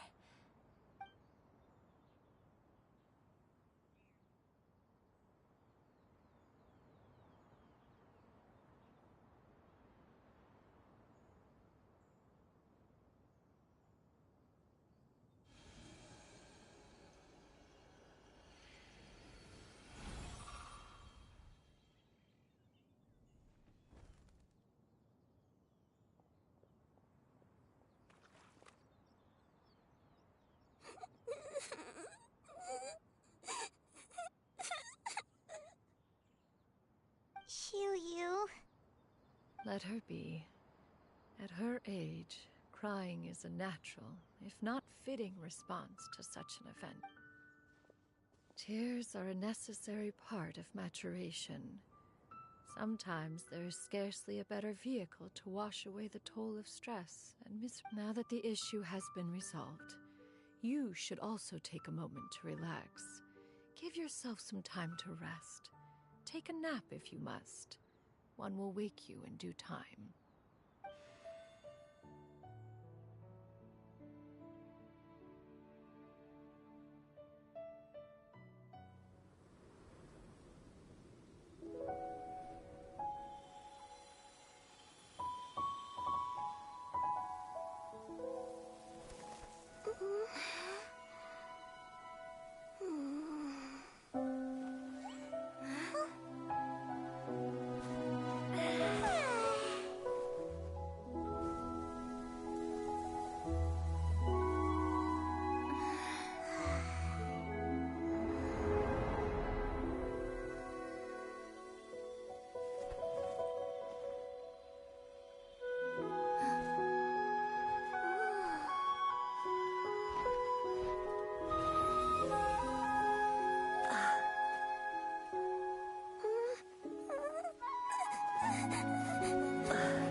Believed we would see each other again, that our days of separation would finally end, and all my troubles would be behind me.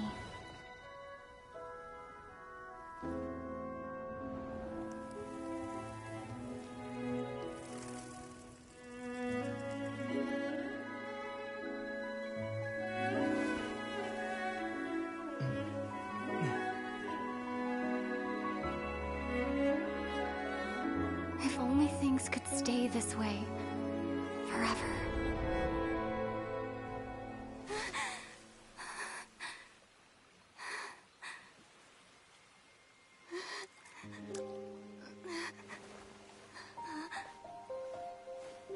A nightmare? curious. If you're relaxed, shouldn't your dreams be pleasant? It was a good dream. It's just... You weren't ready to wake up.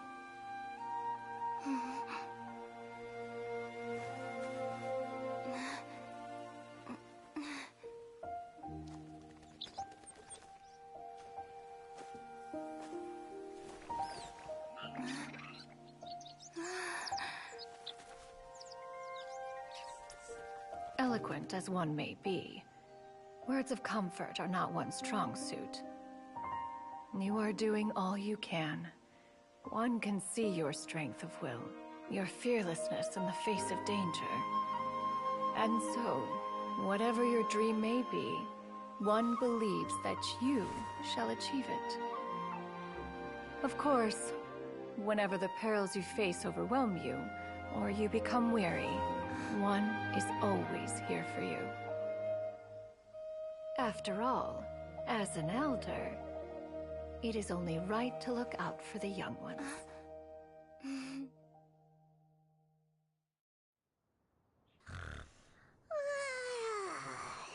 Grilled chicken drumsticks.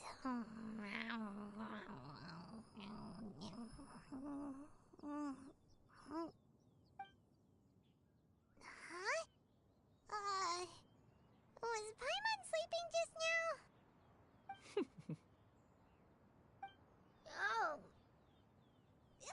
Paimon wasn't talking to you. Paimon had a dream about eating grilled chicken drumsticks, that's all. Madam Adeptus? Oh, Shuyu, you're awake. How do you feel? I feel a little better. Thanks. I know I'll see Granny again someday, so I don't feel so sad anymore. Madam Adeptus, could I ask you something? Would you take me in as a disciple? Oh, and have you reasons for this sudden interest? I know Granny thought what she did back then was wrong. She felt really bad about it, but without that mistake, I would have never been born. Even though Granny lost her memories, she never forgot to show me how much she loved me. So, I thought maybe one day I could become a cool Adeptus like you and help a whole bunch of people, just like Granny wanted to do. Upon some reflection, one supposes you are no mere mortal. The fact that Yuendai's blood flows through your veins is proof enough of that. If this is what you desire, one shall make it so. Thank you so much, Madam Adeptus. No, I mean... Master. Shuyu, are you sure about this? Paimon's gonna let you in on a little secret. We've seen Cloud Retainer's 2 other disciples, and they pretty much eat nothing but bitter herbs like chin-chin and violet grass.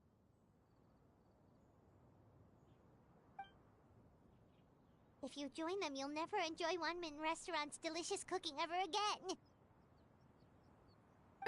How utterly preposterous. One has never enforced such a rule. Every individual must find their own path to enlightenment. So long as one retains a pureness of spirit, one's dietary proclivities are quite irrelevant. Well, you say that, but Paimon's not seeing any tasty treats up here now, is she? Although Mount Outsong is rich in natural beauty, its location does preclude access to certain finer mortal comforts. That is precisely why one plans to relocate to Liyue Harbor. Shuyu shall have the honor of becoming one's first disciple in the human world. Whoa! You're leaving Mount Outsong? One has never concerned oneself with the location of one's residence. From the very beginning, one has sought only solace and peace.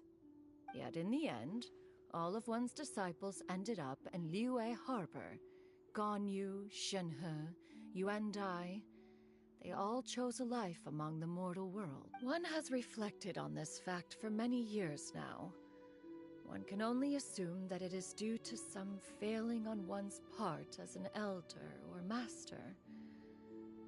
A failing, perhaps, of recognizing what it was they truly wanted. One is most curious as to what aspect of Liyue Harbor could have enticed them to remain there.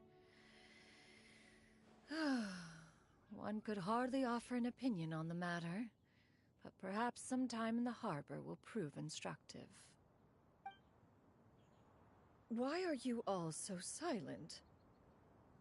Paimon is, just a bit shocked, that's all. So, does this mean we can grab a meal together in Liyue Harbor sometime?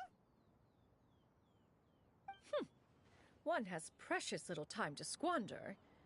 However, if one finds oneself otherwise unoccupied, one would not be opposed to the idea.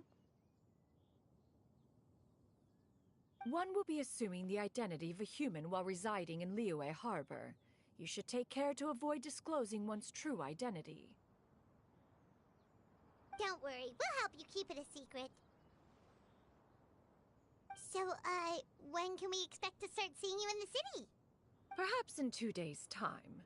One has some matters to see to before one's departure. Preparation is the key to success, after all. One plans to put up various items from one's collection for sale. The earnings should provide for a comfortable living in Liyue Harbor. One has already picked out a handsome property near Chuhu Rock. 'Tis no small purchase, but what is mortal life if not one expense after another?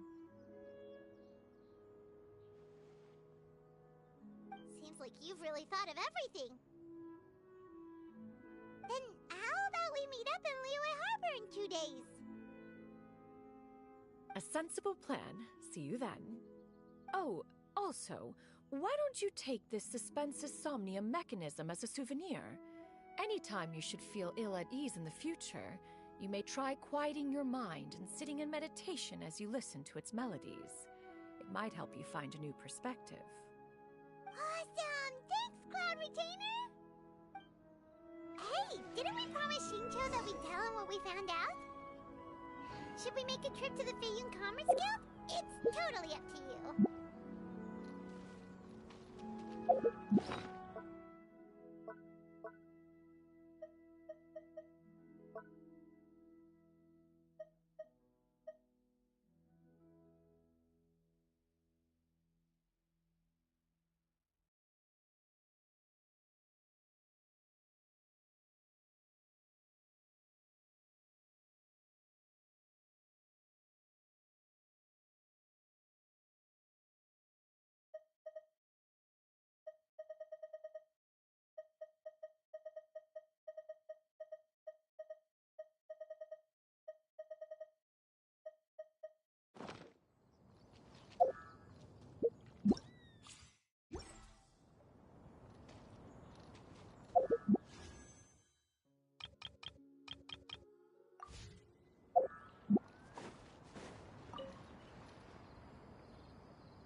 Ad Astra Abyssosk.